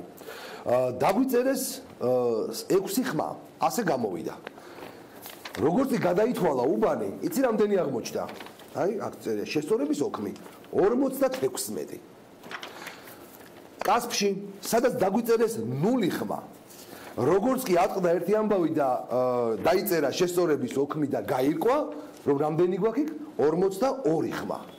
ახლა მე აქ უბრალოდ ფიზიკურად ვერ წამოვიღებდი ათეულობით ასეთ ოქმს, ხო? გესმის? მე ეს უბრალოდ გასწორებული ოქმები, სადაც დაგიბრუნდათ ხმები, სადაც არ დაგიბრუნდათ ამაზე რა რაოდენობა. სადაც გაიხსნა. ყველა უბანზე ყავდათ საკუთარი წარმომადგენელი. მოვახერხეთ გავხსენით და მე დაიწერა რა ქვია და ზომა შესწორების ოქმი და შესწორების ოქმში აღმოჩნდა რომ 6 კი არა, ანუ იქ ჩადადაფიქსირდა. გვაქვს 56, ანუ 50 ხმით მეტი და აქ 0 რო გვეწერა, აღმოჩნდა 42. ეხლა რამდენი პროცენტია ეს ნულაბათულებინებთ? ყველა უბანზე ალბათ ასე არ მოხდებოდა, ხო? არა, ეხლა რას ვამბობ, რომ მე მაქვს ეს უამრავი ასეთი დოკუმენტი და უამრავი ასეთი. აი, უამრავი რამდენია მაინც იზუსტე სიტყვა. არა, ძალიან ბევრი მაქვს და ძალიან ბევრი მაქვს კიდე მეტი ეჭვი და ვითხოვ რომ აი ასეთი რაღაცები რა ხან ხდებოდა. და ასეთი რაღაცები რა ხან ძალიან ბევრი მოხდა, ნინო. ამიტომაც ვითხოვ რომ ეხლა ნება იბოძე და გადამითვალეთ თბილისის უბნები. გახსენით თბილისის უბნები, არა მარტო თბილისის, ყველა ქალაქის უბნები და მაჩვენეთ რეალურად სად მოიპარეთ ჩვენი ხმები. ანუ ჩვენ დავამტკიცებთ რომ ჩვენ ვართ მართლები და ჩვენი ხმები მოიპარეს და დაგვიბრუნონ ეს ხმები, სხვისას ხო არ ვითხოვთ. ჩვენსაც ვითხოვთ არა, იმას ხო არ ვითხოვთ რაც არ მიგვიღია. ჩვენ არ ვამბობთ რომ ჩვენ მოვიგეთ არჩევნები. ჩვენ ვამბობთ რომ ჩვენ სადღაც 10%-მდე ავიღეთ და ამას ვამტკიცებთ და ვამბობთ რომ ამ მონაცემები ცოტა მეტი გამოდის, ეს რომ გავასაშვალოოთ ეხა ეს მონაცემი, მაგრამ იმაზე დაბლა ვამბობთ 10% ნამდვილად ვიცით რომ გვაქვს თუ მეტი არა, მაგრამ 10% უნდა დაგვიბრუნონ, ოღონდ ისე კი არა რომ გვაჩუქოს, უნდა გახსნან და რომ მოიპარეს და გადადეს ჩვენი ხმები გვერდზე, ის უნდა დააბრუნოს. აი როგორ უნდა გაახსნან? ძალიან მარტივად. შემდეგი კი ძალიან მარტივად. დღეს მთელი პროცესი იყო თაწმინდის საარჩევნო საოლქო საარჩევნო უბანზე, სწორედ ამ მიმართულებით. ერთ-ერთ უბანზე, ამ შემთხვევაში 13 ნომერში, ნომერ 13 უბანზე მოხდა ესეთი ფაქტი. გვიწერია, აი როგორც კასპში, ნულები. მაგრამ უცებ ირკვევა, რომ მარტო ჩვენ ვიპოვეთ 15 ადამიანი, რომელიც ამბობს, რომ კაცო, მე თქვენ ხმა მოგეცით და ჩემი ხმა სად არის? ჩვენი წარმომადგენლები, 2 ადამიანი, რომელიც ამბობს, რომ ჩვენი თვალით ვნახეთ 20-მდე ბიულეტენი, რომელიც შემოხაზული იყო 3 ნომრით. ეხლა რაც ვნახეთ, დანახული რაც ჰქონდა და ჩვენც მოგეცით ხმა და როდესაც ვნახეთ, რომ 0-ია დაწერილი, გავუგდით, შოქში ჩავარდით. და ამიტომაც ჩვენ ვეუბნებით ამ თავმჯდომარეს, ვეუბნებით, მივედით ამ საოლქო სხდომას და ვეუბნებით, ხალხო, თქვენ მოიპარეთ ჩვენი ხმა და მოდით ახლა დააბრუნეთ. გასაჩივრებული გვაქვს ოლქი, ვითხოვთ მის გადათვლას და გიყავდათ თქვენი წარმომადგენელი და ადგილზე გასაჩივრდა. აქ ხშირ შემთხვევაში არის არგუმენტი, რომ ადგილზე უნდა იყოს გასაჩივრებული, რომ შემდეგ მიეცეს ცვლილობა.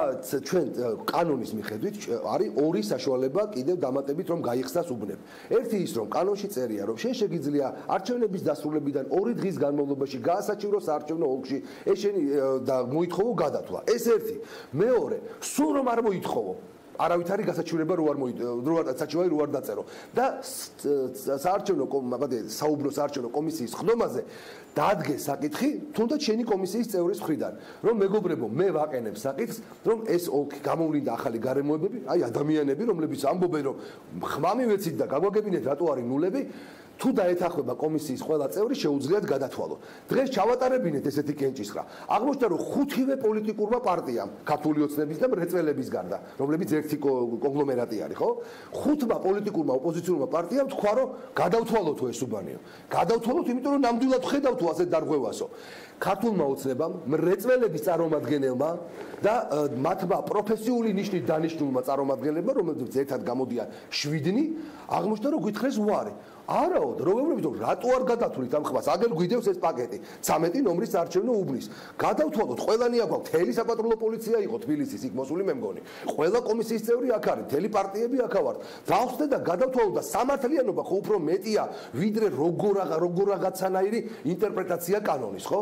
აი იცით რა, იმის გამო რომ იმ მომენტში არ იყო დაფიქსირებული მოთხოვნა გადათვლის შესახებ, ეს ტყუილია ყველაფერი, ეს არის თავის მართლება. ეხლა მე გეტყვი რომ ძალიან მნიშვნელოვანია ასეთი წესის გვერდით არა მე გითხარი ხო ორი წესი გითხარი რომლის მეშვეობითაც საარჩევნო საოლქო კომისიას თავისუფლად შეუძლია გადათვალოს კანონით უარი გითხრეს რა არის შემდეგი ნაბიჯი აი ამაზე ხო გითხარი ხო ასეთი კიდე რამდენიმე გვაქვს რა რაც ახლა უკვე მოვახერხეთ და ასე ვთქვათ დავაბრუნებინეთ ეს ხმები იქ ჩვენი 15 თუ 20 ხმა რომელიც იქ იყო თქვა აი ამ მე-13 უბანზე მარტო ეს რო ყოფილიყო პრობლემა გულწრფელად გეტყვი ისინი ადგებოდნენ და იტყოდნენ რომ ხარვეზი იყო დაშვებული დიდი ბოდიში გვაპატიეთ და როგორც აქ მე დაწერეთ სესორების ოქმი დაწერდნენ რომ ნული კი არა ყოფილა 15 ან 20 ხო კი ბატონო მაგრამ იქ როგორც მე გავარკვია მთელი დღის ბატალიების შემდეგ აღმოჩნდა რომ ისეთი დარღვევებია ჩადენილი ისეთი გადახაზულებია ბიულეტენები ისეთი გაყალბებული და ისეთი ნამუშევარია რომ პირდაპირ ეუბნებოდნენ კომისიის წევრები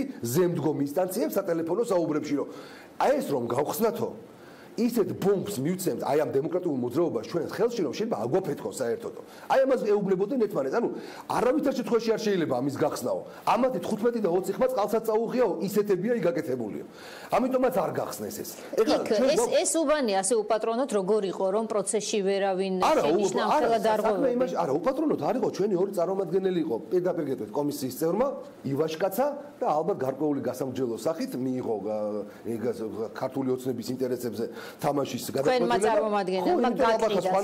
ამ გაყალბებულ ოქმს ნულიო დაგვიწერეს და იქ ჩვენმა წარმომადგენლებმა რამდენიმე ათეული ხმა რომ დაინახეს სამი ნომერ შემოხაზული ხო არ მოაწერდა ხელს ხო აქ ხო არ მოაწერდა ხელს ეს ჩვენი კომისიის წევრი ეს იმას ნიშნავს რომ უბრალოდ თანხის ანაცვლოდ ხმა არ მოიღო მეტი არაფერი სამწუხაროდ ეს ძალიან ხშირი შემთხვევაა იმიტომ რომ ერთი თვითადრე 3700 ესეთი გულწრფელი ადამიანის და თან გამოცდილის და თან ამ შემთხვევაში სერტიფიცირებული ადამიანის ნახვა ძალიან რთულია მაგრამ ყოველ შემთხვევაში ეს დიდი პრობლემაა მაგრამ ფაქტი ხო ფაქტია თავარი ის ხო არ არის ამ შემთხვევაში იქ ჩვენი კომისიის წევრი გაიყიდა თუ გამოიყიდა თუ რომელი პარტიის თავარი ხო ის არის რომ ხალხმა ხმა მოგცა მოგცა ადამიანებმა იქ 50-მა მოგცა 16-მა 6-ის მაგივრად აქ 42-მა 0-ის მაგივრად კახაკუკავას უბანზე დარწმუნებით შემიძლია გითხრათ რომ 100-ზე მეტი იქნება ესეთი ხმა სადაც 3 ხმა დაუწერეს ხო 4 კაცი ოჯახის წევრი მივიდა და 3 ხმა დაუწერეს ნუ კომედია არის ეხლა უნდა გავარკვიო იმ უბანზე მე სადაც ვიყავი და ჩემი ბიჭი ერთად მისულები საერთოდ 0 ხო არ გვიწერია მაგის მოვიკითხე დღეს და ალბათ ხმა მომაწვიან ინფორმაციას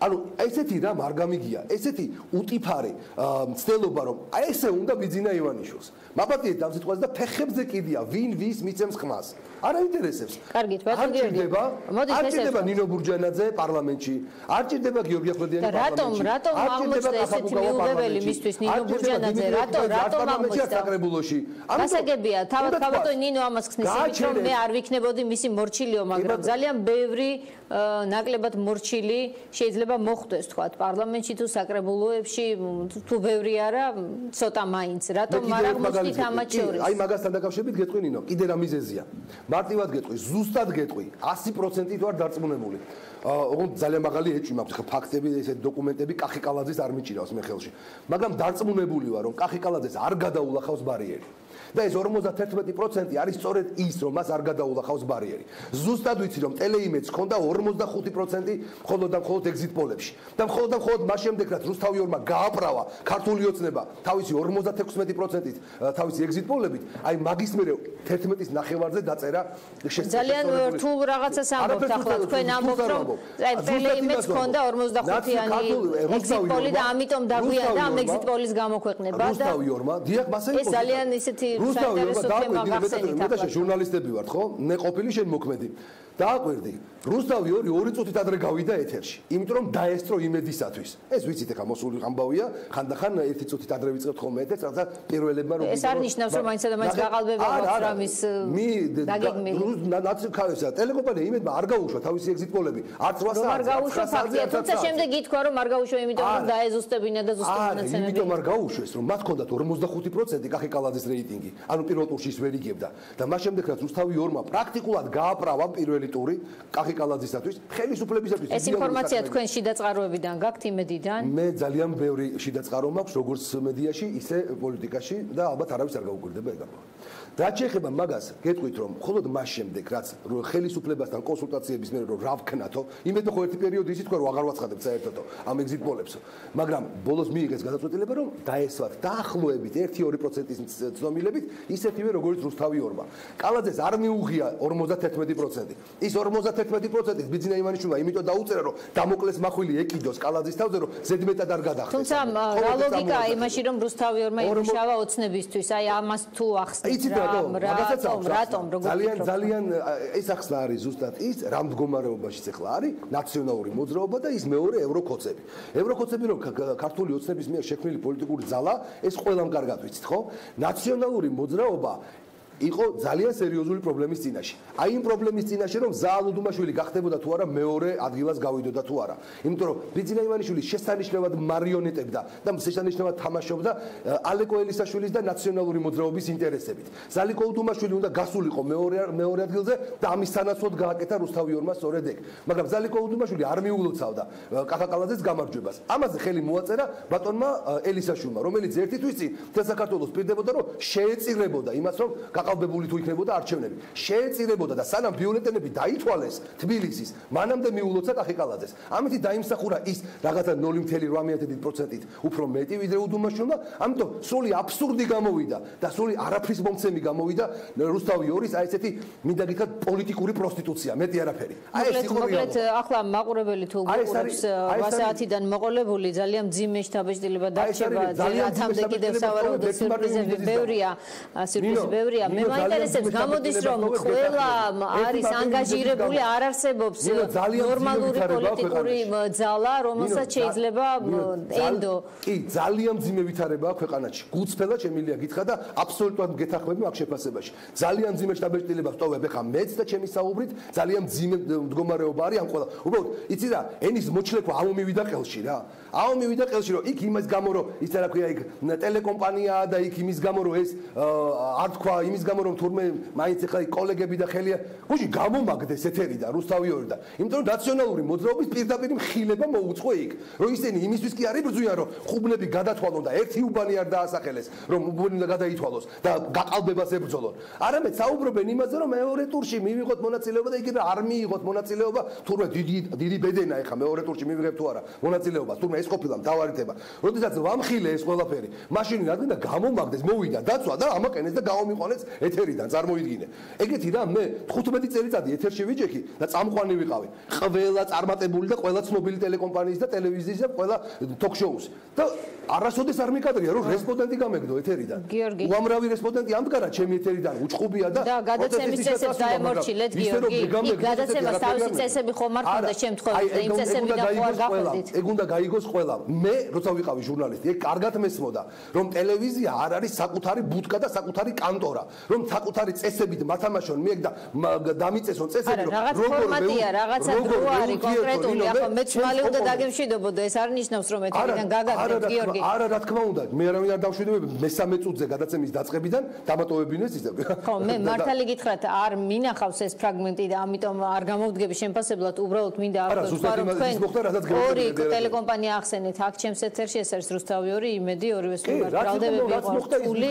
მე მზად ვარ რომ ამ ეთერში მივცე შესაძლებლობა მათ წარმომადგენლებს გამოხმაურების თუ ახლა ვერ შეძლებენ ხვალდიანა ტრაპაიძის ეთერში ვახოსანეს ეთერში ამ შემდეგ მოკლედ ჩვენ ღიავართ იმისთვის რომ მოგისმინოთ კოლეგებო ერთ სიტყვას რა თქმა უნდა ნინო არც ერთი ახლა არც გიორგი ლაფერაშვილი და არც ის ზაქარია მაგათი უფროსი გვარამია იმას არ იტყვის რომ გიორგი ახვლედიანი იმიტომ გამოაგდეს ეთერიდან რომ გიორგი ახვლედიანმა ნაციონალური მოძრაობის არ გვინდა ჩვენ ახლა ამ თემაზე არ გვაქვს გადაცემა თუმცა საინტერესო ტელეკომპანია რომელიც ნაციონალური მოძრაობაა ეს არის მათი კანტორა და მე მათი წესებით უნდა ვეურთიერთო იქ ოპონენტებს, ჩემ ოპონენტებს.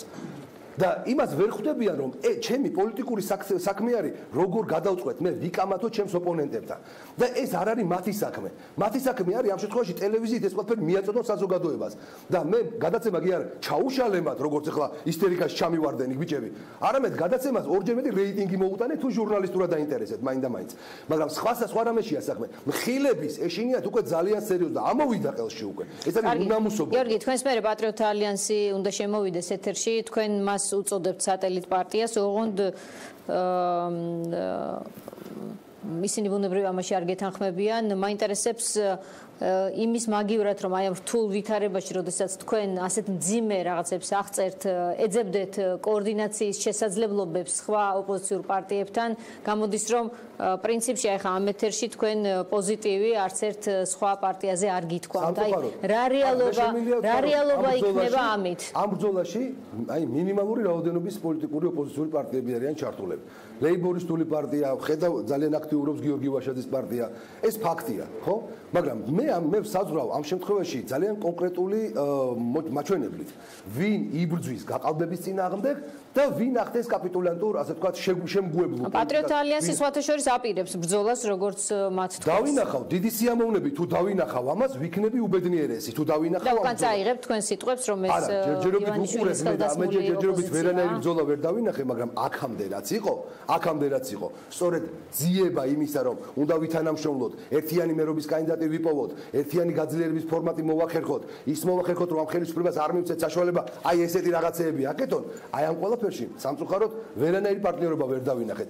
ძალიან ბევრი რამ საკითხი ხარ, რომელზეც ახლა გაშლას დღეს ვერ მოვასწრებ, ძალიან ბევრი კითხვის ნიშანი არსებობს და ძალიან ბევრი კითხვის ნიშანი და ძალიან მაღალი ალბათობის ეჭვები. და თუ ეს ყველაფერი შემოbrunდება 180 გრადუსით და დავინახავთ რეალურ ბრძოლას და არა მართლა კაპიტულანტურ პოლიტიკას და ხელისუფლების გაправებას ყოველ მეორე წუთას 80% ოპოზიციური პარტიების მიერ, რა თქმა უნდა, ჩვენ იმათთან აუცილებლად ვითანამშრომლებთ. მადლობა გიორგი ახვლედიანს, დემოკრატიული მოძრაობის წარმომადგენელს, პატრიოტთა ალიანსის დრო დადგა გოჩა თევდორაძე, პოლიტიკური მდივანი პარტიის არის ხაზზე და სიის პირველი ნომერი გახდათ ის შესაბამისად საკრებულოს წევრია, მომავალი წევრია. ბატონო გოჩა, ჩვენ ახლა ვუსმენდით აი ამ ბრალდებების ერთ-ერთი ავტორი პარტიის წარმომადგენელს. მაინტერესებს მიგაჩნიათ თუ არა რომ მათ აი რაც აქვთ ხელთ ის ოქმები, ხომ იმაზე დაყრდნობით ნამდვილად შეუძლიათ თქვათ რომ არჩევნები ქვეყანაში მათ საწინააღმდეგოდ ყოველ შემთხვევაში გაყალბდა. ამაში გაიზიარებდით თუ არა მათ წუხილს?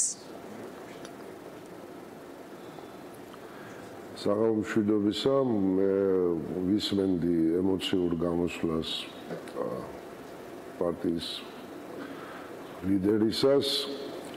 მესმის მათი სრულად, როდესაც პოლიტიკური პარტია იმ პროცენტს უჩვენებენ, რომელიც დაფინანსებასაც კარგავს კვალიფიციურ სუბიექტის სტატუსიც ამ არჩევნებზე რომ ყოფილიყვნენ დამოკიდებული უკვე ჩამორთმეული ექნებოდათ, მაგრამ ჯერჯერობით ამ სტატუსს ინარჩუნებენ წინა საპარლამენტო არჩევნებიდან გამომდინარე.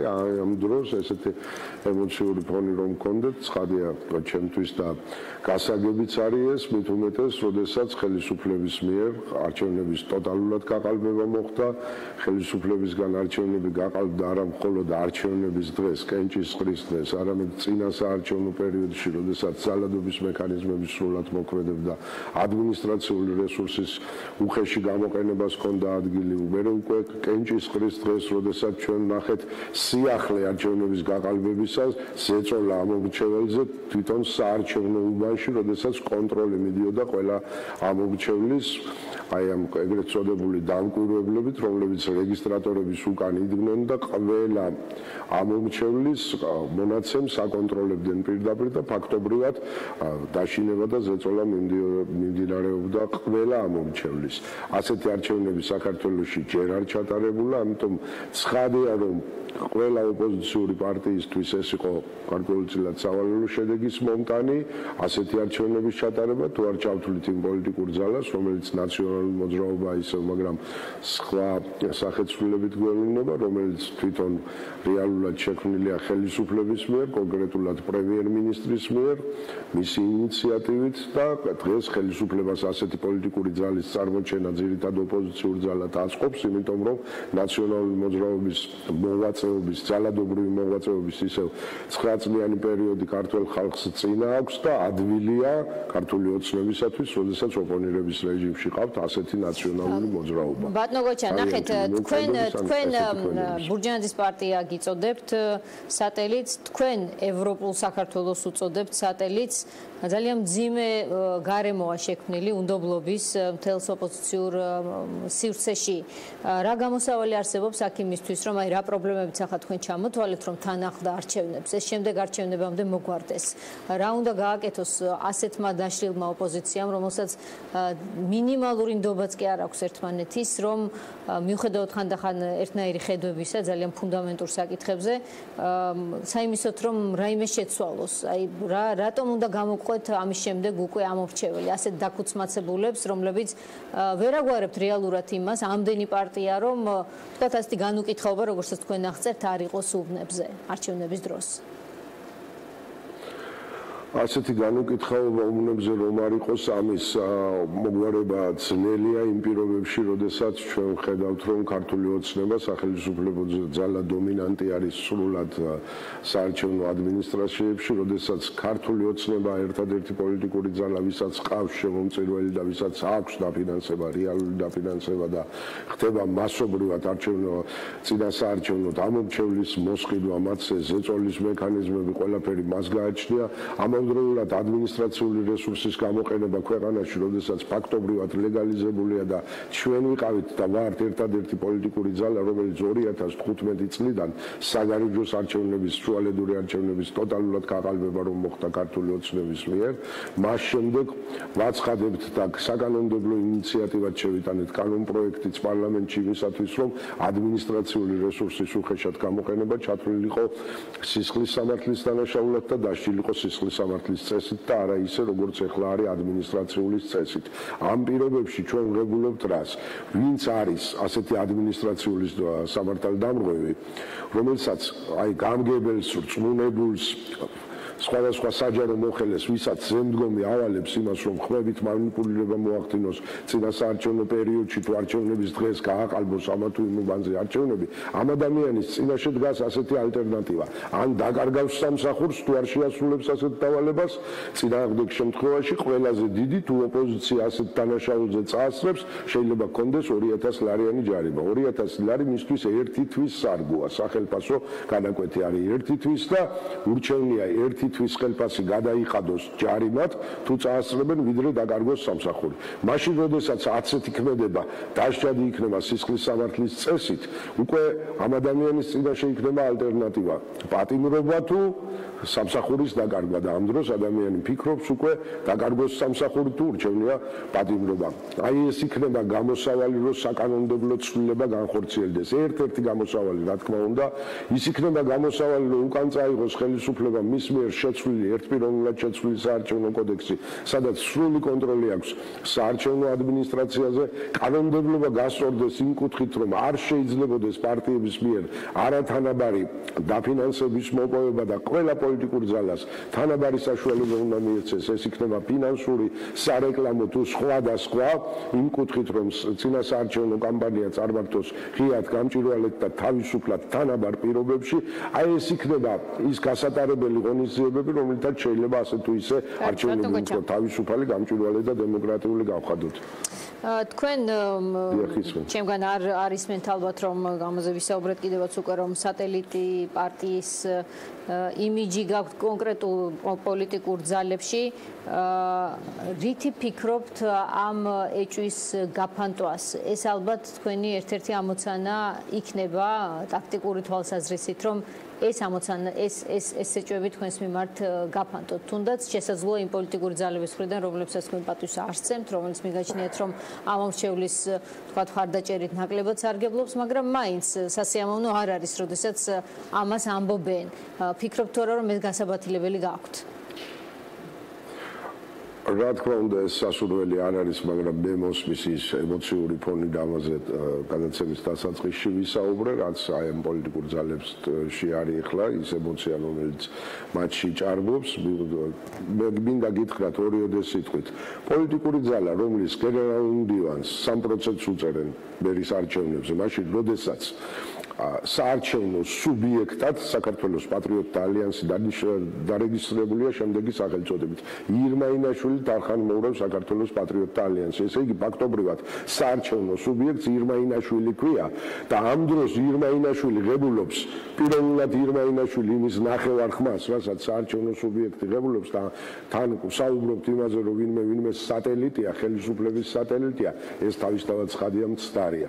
როდესაც თელს წინა საარჩევნო პერიოდს საპროტესტო აქციების დევს თან და დღეს ჩვენ დაანონსებული გვაქვს, რომ 29 ოქტომბერს 4 საათზე რესპუბლიკის მოედანზე ათასობით ადამიანს ველოდებით იმისათვის, რომ აი ის 9 მოთხოვნა ისევ დღის წესრიგში იყოს და მას დაემატა უმთავრესი მოთხოვნა კიდე კვირიკაშვილის ხელისუფლების მთავრობის გადადგომა და გადაყენება. ამის შემდეგ ვინმე ხელისუფლების სატელიტობაზე საუბრობდეს, როცა ერთადერთი პოლიტიკური ძალაა, ვინც გასულია ესეთ ფართომასშტაბიანი აქციებით, ამას ატარებს ბათუმში, თბილისში, არიან ადამიანები და უკვე თვეზებედი კადის ხელისუფლებისგან იგნორირებული, ვინც პროტესტის უკიდურეს ფორმას, შიმშილებას მიმართავს იმ 9 მოთხოვნით და დღეს მათ წინ ბანერი არის გამოკლული, სადაც ვიტყობთ ხელისუფლების გადადგომას და ვინმე საუბრობდეს იმაზე, რომ ხელისუფლების სატელიტია ეს პოლიტიკური ძალა, თავისთავად ცხადია აბსურდია, ამაზე პასუხისგაცემა სხვაგვარად როგორ შეიძლება, მაშინ კიდე როდესაც პოლიტიკურ ძალას ისაც რამეს უკეთებენ, აი ჩვენ საუბრობდით ახლა საარჩევნო ოქმებზე. დაწმინდის ოლქში დღევანდელი მე-13 უბანზე, როდესაც საუბრობდა, რომ 5-მა პოლიტიკურმა ძალამ მხარი დაუჭირა იმას, რომ გახსნილიყო ეს უბანი და ხელახლა გადათვლილიყო. თავისთავად ცხადია, ჩვენ ვიყავით ამის მხარდამჭერები. ჩვენა ვართ ის პოლიტიკური ძალა, რომელიც ელოდება შემაჯამებელ ოქმებს საოლქო საარჩევნო კომისიებისას და ჩვენ ფაქტობრივად 80%-ში ვასაჩივრებთ საოლქო კომისიების შემაჯამებელ ოქმებს ყველა ოლქში. ამის გარდა გვაქვს ისეთი შემთხვევები, როდესაც თქვათ მე შემიძლია ვაკის საარჩევნო უბანზე ერთ-ერთი უბნის მაგალითი მოგიყვანოთ, სადაც ჩვენს მაჟორიტარობის კანდიდატს აქვს დაახლოებით 46 ხმა, 24 ხმა აქვს ქალბატონ ირმა ინაშვილს და ამ დროს პარტიის ხმა არის 0. და როდესაც ასეთი ფაქტები გვაქვს, ამას ჩვენ ყველაფერს ვაპროტესტებთ და როდესაც ხელისუფლება ასე ექცევა ამ პოლიტიკურ ძალას საქართველოს პატრიოტთა ალიანსს და მე დამერწმუნეთ, რომ საქართველოს პატრიოტთა ალიანსის რეალური ხმები არის გაცილებით ბევრად მეტი. წინააღმდეგ შემთხვევაში არ შეიძლება პოლიტიკური ძალა, რომელიც აი ესეთ წლეხის ქვეშ არის 6.5%-ით იყოს მისი მერობის კანდიდატი, მისი გენერალური მდივანი 3%-ით იყოს და ამ დროს ამ პოლიტიკურმა ძალამ შეძლოს 14 სხვადასხვა ოლქში მეორე ადგილზე გასვლა, ბორჯომში მერობის კანდიდატის მეორე ტურში გასვლა და მე მინდა მიმართო ბორჯომელებსაც და ზოგადად საზოგადოებას უთხრათ, რომ ჩვენ უთუოდ მოვიგებთ არჯევნებს ბორჯომში, იმიტომ რომ იქ საკრებულოს წევრთა უმრავლესობაც აქვს და ხალხმა უკვე იცის, რომ საკრებულო, რომელიც უნდა მართავდეს, აკონტროლებდეს მერიას, ეს საკრებულო საქართველოს პატრიოტთა ალიანსის არის. აი აღმავთ თუ არა ეჭვებს ისევ იმეჩთან ბრუნდები, რაკიღა წინ მეორე ტურიც გაქვთ და ალბათ ბევრ რამეში კიდევ დაგჭირდებათ ამორჩეულთან საუბარი. აღმავთ თუ არა ეჭვს თქვენი პოზიციით, რომ თქვენი სუბიექტი შეტევის არის არა ბიძინა ივანიშვილი, არამედ გიორგი კვირიკაშვილი. თქვენ არ გჯერათ იმის, რომ თქვათ ყველა სერიოზული, სოლიდური გადაწყვეტილების მიღმა უკან დგას ივანიშვილი. თქვენ არ განეკუთვნებით იმ პოლიტიკური პარტიების კატეგორიას, ვინც ასე ფიქრობს, იმ მოქალაქეების. სწორედ ირვაინაშვილი იყო ის, რომელიც არჩევნებამდე რამოდენიმე დღით ადრე მან ბრიფინგი ჩაატარა და საიდან ჩაატარა ეს საზოგადოებისათვის ცნობილია, საიდანაც მოუწოდა ბიძინა ივანიშვილის გამოსულიყო ასპარეზზე ის მსგავსობა აღეკვეთა, რომელიც აი მოსალოდნელი არჩევნების ეს სხვა კონტექსტია, ბატონო გოჩა, ნახეთ, ეს ნიშნავს, რომ ბიძინა ივანიშვილი არ ერევა და გამოდი და აღკვეთე. ანუ თქვენ არ ფიქრობთ, რომ რაც არ მოგწონთ და რის გამოც თქვათ ახლა უკვე კვირიკაშვილის გადადგომის მოთხოვნით აქციებს იწყებთ იმის საქმის კურსში და გადაწყვეტილების მიღების პროცესში, თუნდაც მრჩევლის დონეზე ჩართული არის ყოფილი პრემიერი. ჩვენ ვიცით რომ უმსგავსი ქმედებები რომელიც ეხლა წარმოებდა წინა საარჩევნო პერიოდში აი ბოკერიას გუნდის გაცოცხლება ის ტოტალური გაყალბება უმოქმედობა ტერიტორიული მთლიანობის აღდგენის კუთხით სოციალური პრობლემატიკა რომელიც არის და ჩვენ მოთხოვნებშია ამას ხელისუფლება არაკეთებს და ბიზინა ივანიშვილის ხელდასმით არის მოყვანილი თავისთავად ცხადია ეს ხელისუფლება რომელსაც მართავს ამჟამად კვირიკაშვილი მთავრობის მეთაური ის არის და სწორედ ხელისუფლების გადადგომას და კვირიკაშვილის გადადგომას ვითხოვთ და ეს რას ნიშნავს? ვინმე სატელიტობას ნიშნავს? გასაგებია. როდესაც ამ პოზიციას გასაგებია, მოკლედ ივანიშვილმა ეს არ იცის, რაც ხდება, ან არ ივანიშვილი არ იკავებს ამჟამად არც ერთ პოსტს. ამაში ხედავს სწორედ პრობლემას ბევრი ოპონენტი რომ არ იკავებს პოსტს, მაგრამ ამუშავებს თავრობას. ასე მიაჩნიათ, თქვენ ამ კატეგორიას არ განეკუთვნებით. მე მხოლოდ ამას ვარკვევ, ჩვენც ეს გამოვაცხადეთ რომ ყველა გზა მაინც თქვენსკენ მოდის იმ კუთხით რომ ყველა თulis რომ თქვენ მართავთ ამ პროცესებს ამიტომ კეთილინებეთ და გაასწორეთ ეს პროცესები მით უმეტეს დაფიქრდით საზოგადოებას ნახეთ აი ისევ იგივე თქვით ესე იგი ნახეთ მე ყველა თulis ყველა მიიჩნევს ანუ თქვენ ასე არ თulit ხო თქვენ პატრიოტ ალიანსი ასე არ თulit როდესაც ვამბობთ ყველა თulis ჩვენ ამ საზოგადოების ნაწილი არა ვართ როდესაც ჩვენ ვაკეთებთ ამ განცხადებას გასაგებია ანუ თulit რომ ის არის ამ ყველაფრის უკან და ამიტომაც ითხოვთ კვირიკაშვილის გადადგომას ჩვენ ვითხოვთ კვირიკაშვილის და ხელისუფლების გადადგომას იმ მოქმედებისთვის იმ ქმედებებისთვის რომელსაც ხელისუფლება ახორციელებს და მოუწოდეთ სწორედ ბიზინა ივანიშვილს რომ დაზღვეული ყოფილიყავით დაეზღვია ის პროცესები რასაც კენჭისყრის დღეს გაყალბება მოხდებოდა მაგრამ მაინც ვერ დავაზღვიეთ ამ პროცესებისგან დაზღვეული ვერ აღმოჩნდა ვერც ერთი პოლიტიკური ძალა ვერც ჩვენი ქვეყანა რეალურად ვნახეთ უკვე საერთაშორისო ორგანიზაციებისგანაც გაკეთებული ის განცხადებები რომ თანსდევდა ამ პროცესს ძალადობა თანსდევდა ადმინისტრაციული რესურსის უხეშად გამოყენება რაც თავისთავად ცხადია პოზიტიურად ვერ წაადგება ქვეყნის დემოკრატიულ განვითარებას და ეს ვერ იქნება ქვეყნის უკეთესი ხვალიდები დღის მომტანი. გოჩა თევდორაძეს პატრიოტ ალიანსის პოლიტიკურ მდივანს რომელიც პასუხობდა ჩვენს კითხვებს. ჩვენ დავბრუნდებით რეკლამის შემდეგ თიანეთის სკანდალი იქნება ჩვენი საუბრის თემა ზაქარია ქუცნაშვილს ველით მცხეთა თიანეთის უბრალოდ თიანეთის მხარის მაჟორიტარ დეპუტატს ქართული ოცნებიდან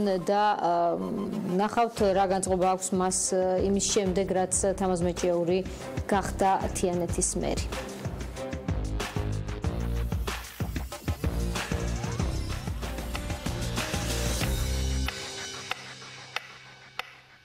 თიანეთი პოსტსაარჩევნო ცხელი წერტილი იქ დღეს საოლქო სასამართლომ გადაწყვეტილება ოცნების ყოფილი წევრის თამაზ მეჭიაურის სასარგებლოდ მიიღო პროცესზე მეჭიაურს ერთხმიანი უპირატესობა დაუდასტურდა ის თიანეთის მერი გახდა. ოცნების კანდიდატი ლელა ქიტესაშვილი გამოიყენებს უფლებას და საოლქო სასამართლოს გადაწყვეტილებას სააპელაციოში გაასაჩივრებს იმ იმედით რომ 5 ბათილი ბიულეტენი აპელაციით მას უკან დაუბრუნდება. ვნახოთ ეს რა მომავალი აქვს ამ იმედს მეჭიაური აცხადებდა რომ მის კონკურენტ ქიტესაშვილს ასევე თიანეთელი ზაქარია ქუცნაშვილი ლობირებდა გუშინ მათ გადაცემა არჩევანში ერთმანეთს მძიმე ბრალდებები წაუყენეს დღეს კი მეჭიაურმა გამარჯვება იზეიმა.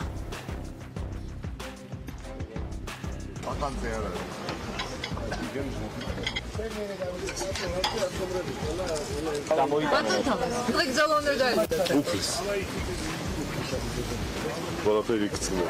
ქუცნაშვილის საფლეგზელოს არ დავუნა. არა, მას მოვა მაგის დროს. თიანეთელებს განუცოთ ბატონ თამა. რა თქმა უნდა, ვიზავ მაგას. ვისან, მასალე კაცო, ეხლა შენ მე სადეზელოს მასწავლე, ეგ მაინც ვიცი. სხვა რამეში თუ არაკომპეტენტურია როგორც ბატონო ზაქარიამცა. ბატონ ზაქარიას და თიანელებს ულოცავ. ნუ ალბათ ეხლა ზოგადად თიანელებში კი, რა თქმა უნდა, შევა ისიც. ზაქრო ქუცნაშვილი ელის პროცესის შეფასებისთვის ჩვენ სტუდიაში ახლა თავის დროს გამარჯობა ბატონო ზაქრო მადლობა რომ იღებთ გადაცემაში მონაწილეობას როგორ შეაფასებთ მერად ვთქვათ თიანეთის მერად მეჭიაურის დადასტურებას და რა თქმა უნდა ალბათ მილოცვისთვის ვთქვათ მზად არ იქნებით მაგრამ სცემთ თუ არა პატივს ამორჩევლის ნებას კეთილი მოგესალმებით, რომ მივესალმებით თქვენს მაყურებელს. თქვენ შესავალ სიტყვაში რამდენიმე ფაქტობრივი უზუსტობა დაუშვით, იმიტომ რომ თამაზ მეჭიაური ჯერ მერი არ არის.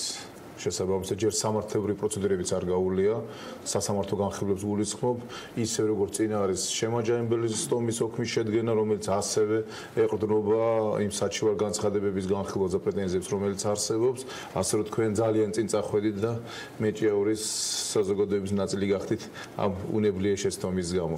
იცით რა, როდესაც სასამართლო რაღაცას ადგენს, მე შემიძლია ეს გამოვაცხადო როგორც გადაწყვეტილება. ამ ეტაპისთვის ის მერია. თქვენ შეგიძლიათ იმ შემთხვევაში გამოაცხადოთ, რომ სასამართლო დამთავრდება და სიტყვაზე ამ ნაწილში სასამართლო გამარჯვებულად გამოაცხადებს. წინ არის სააპელაციო ინსტანცია. კი, მაგრამ თუ კი შემთხვევით თქვა თქვენს მიერ მხარდაჭერილი კანდიდატი არ შეიძლება კანდიდატმა აპელაცია არ მოისურვოს, ეს ნიშნავს რომ ის არის უკვე მერი, ხო? ხოდა კანდიდატმა არ მოისურვოს, ატომ არ მოისურვებს. ხო, მაგრამ ის ამ წუთში მერია, შეიძლება ზეგაღარ იყოს, მაგრამ ამ წუთში მერია, მანამდე არ იყო მერი. კარგით, ამაზე ნუ ვიდაოთ, ეს ძალიან პროცედურული საკითხია. მერის სტატუსს ვერ აღიარებს. შემოსვლამდე ეს მე შევამოწმე და მითხრეს რომ ეს შესაძლებელია რომ მე ვთქვა რომ ის ახლა მერია. ხოდა შეცდომა შეუყვანე ხართ ვიღაცა თქვენს რჩევას. მერის სტატუსს არნიჭებს მხოლოდ ცენტრალური საარჩევნო კომისია შემაჯამებელი სტომის ოქმის გამოცემისას, როცა ჩამოწერს რომელ მუნიციპალიტეტში ვინე. მცხეთის სასამართლო კი არ ანიჭებს ამას. ამოჭერს ცენტრალური საარჩევნო კომისია, რომელიც ყველა სასამართლო დასრულების შემდეგ გამოაქვს. იხანგრძლივებთ პროცესს, როცა მას შეიძლება დაერქვას მერი, რაც შორს დაერქმევა მით უკეთესია თუ კი დაერქმევა საერთოდ. მე იურისტიკაცი ვარ და მე სამართალს დიდ პატივს ავცემ. მცხეთის სასამართლოს გაწყვეტილება რომ ჩავიხედე, კრიტიკას ვერ უძლებს. იმდენი შეცდომაა დაშვებული, იმდენი ფაქტობრივი და სამართლებრივი შეცდომაა დაშვებული და მე არ დაუშვებ იმას რომ დემოკრატია შეეწიროს სამართლიანობა. დემოკრატიანობა სამართლიანობა არ უნდა შეეწიროს. იმის გამო რომ ვიღაცამ თქვას რომ აი ხო ერთი ის რა ქვია ადგილი ოპოზიციას უკავია, ამის გამო სამართლიანობა არ უნდა შეეწიროს. და მცხეთის სასამართლო უზარმაზარი შეცდომები დაუშვა, რაც მე წავიკითხე, აი ხლა 2 საათის წინ ჩამოვიდა. მოდით გითხარით რა სასამართლო რა შეცდომები გაქვს დაშვებული რა პრეტენზია გაქვს. მცხეთის სასამართლო მაგალითად დაწერა, მოწვეთ დაკითხა, თამას მეჭიაური ხო ატყუილებდა საზოგადოება მთელი 3 დღის განმავლობაში, ჩემი წარმოადგენელი არ დაასწრესო ხმების გადათვალსო. ხო ამას ამობდა. და თქვენ ზოგიერთ გჯეროდათ ეს რომ არ დაასწრეს, ხო? არ შეუშვეს. ხო, არ შეუშვეს და არ დაასწრეს, ხო? ხო და აი მაგის წარმოადგენელმა დაადასტურა თამარ ზატოაშვილმა, დაადასტურა რომ ესწრებოდა დაგვიანების თუ დროულად.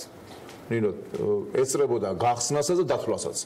ყველაფერს ესწრებოდა, ყველა პროცესს და მოწვეთ ყავს დაკითხული მოსამართლეს ეს, ხოლო სამოტივაციო ნაწილი სადაც უნდა დაასაბუთოს ეს, უკვე წერს რომ არ ესწრებოდა არავინო. თუ თავში გიწერია რომ მოწვეთ ესწრებოდა, თავად აღიარებს საოქრო სტომის ოქმით რომ ესწრებოდა, იზახს რომ კიო მე ვესწრებოდიო ამ გახსნას გადათვლასო, ხოლო შეფასების ნაწილში წერია მცხეთის სასამართლოს არ ესწრებოდა.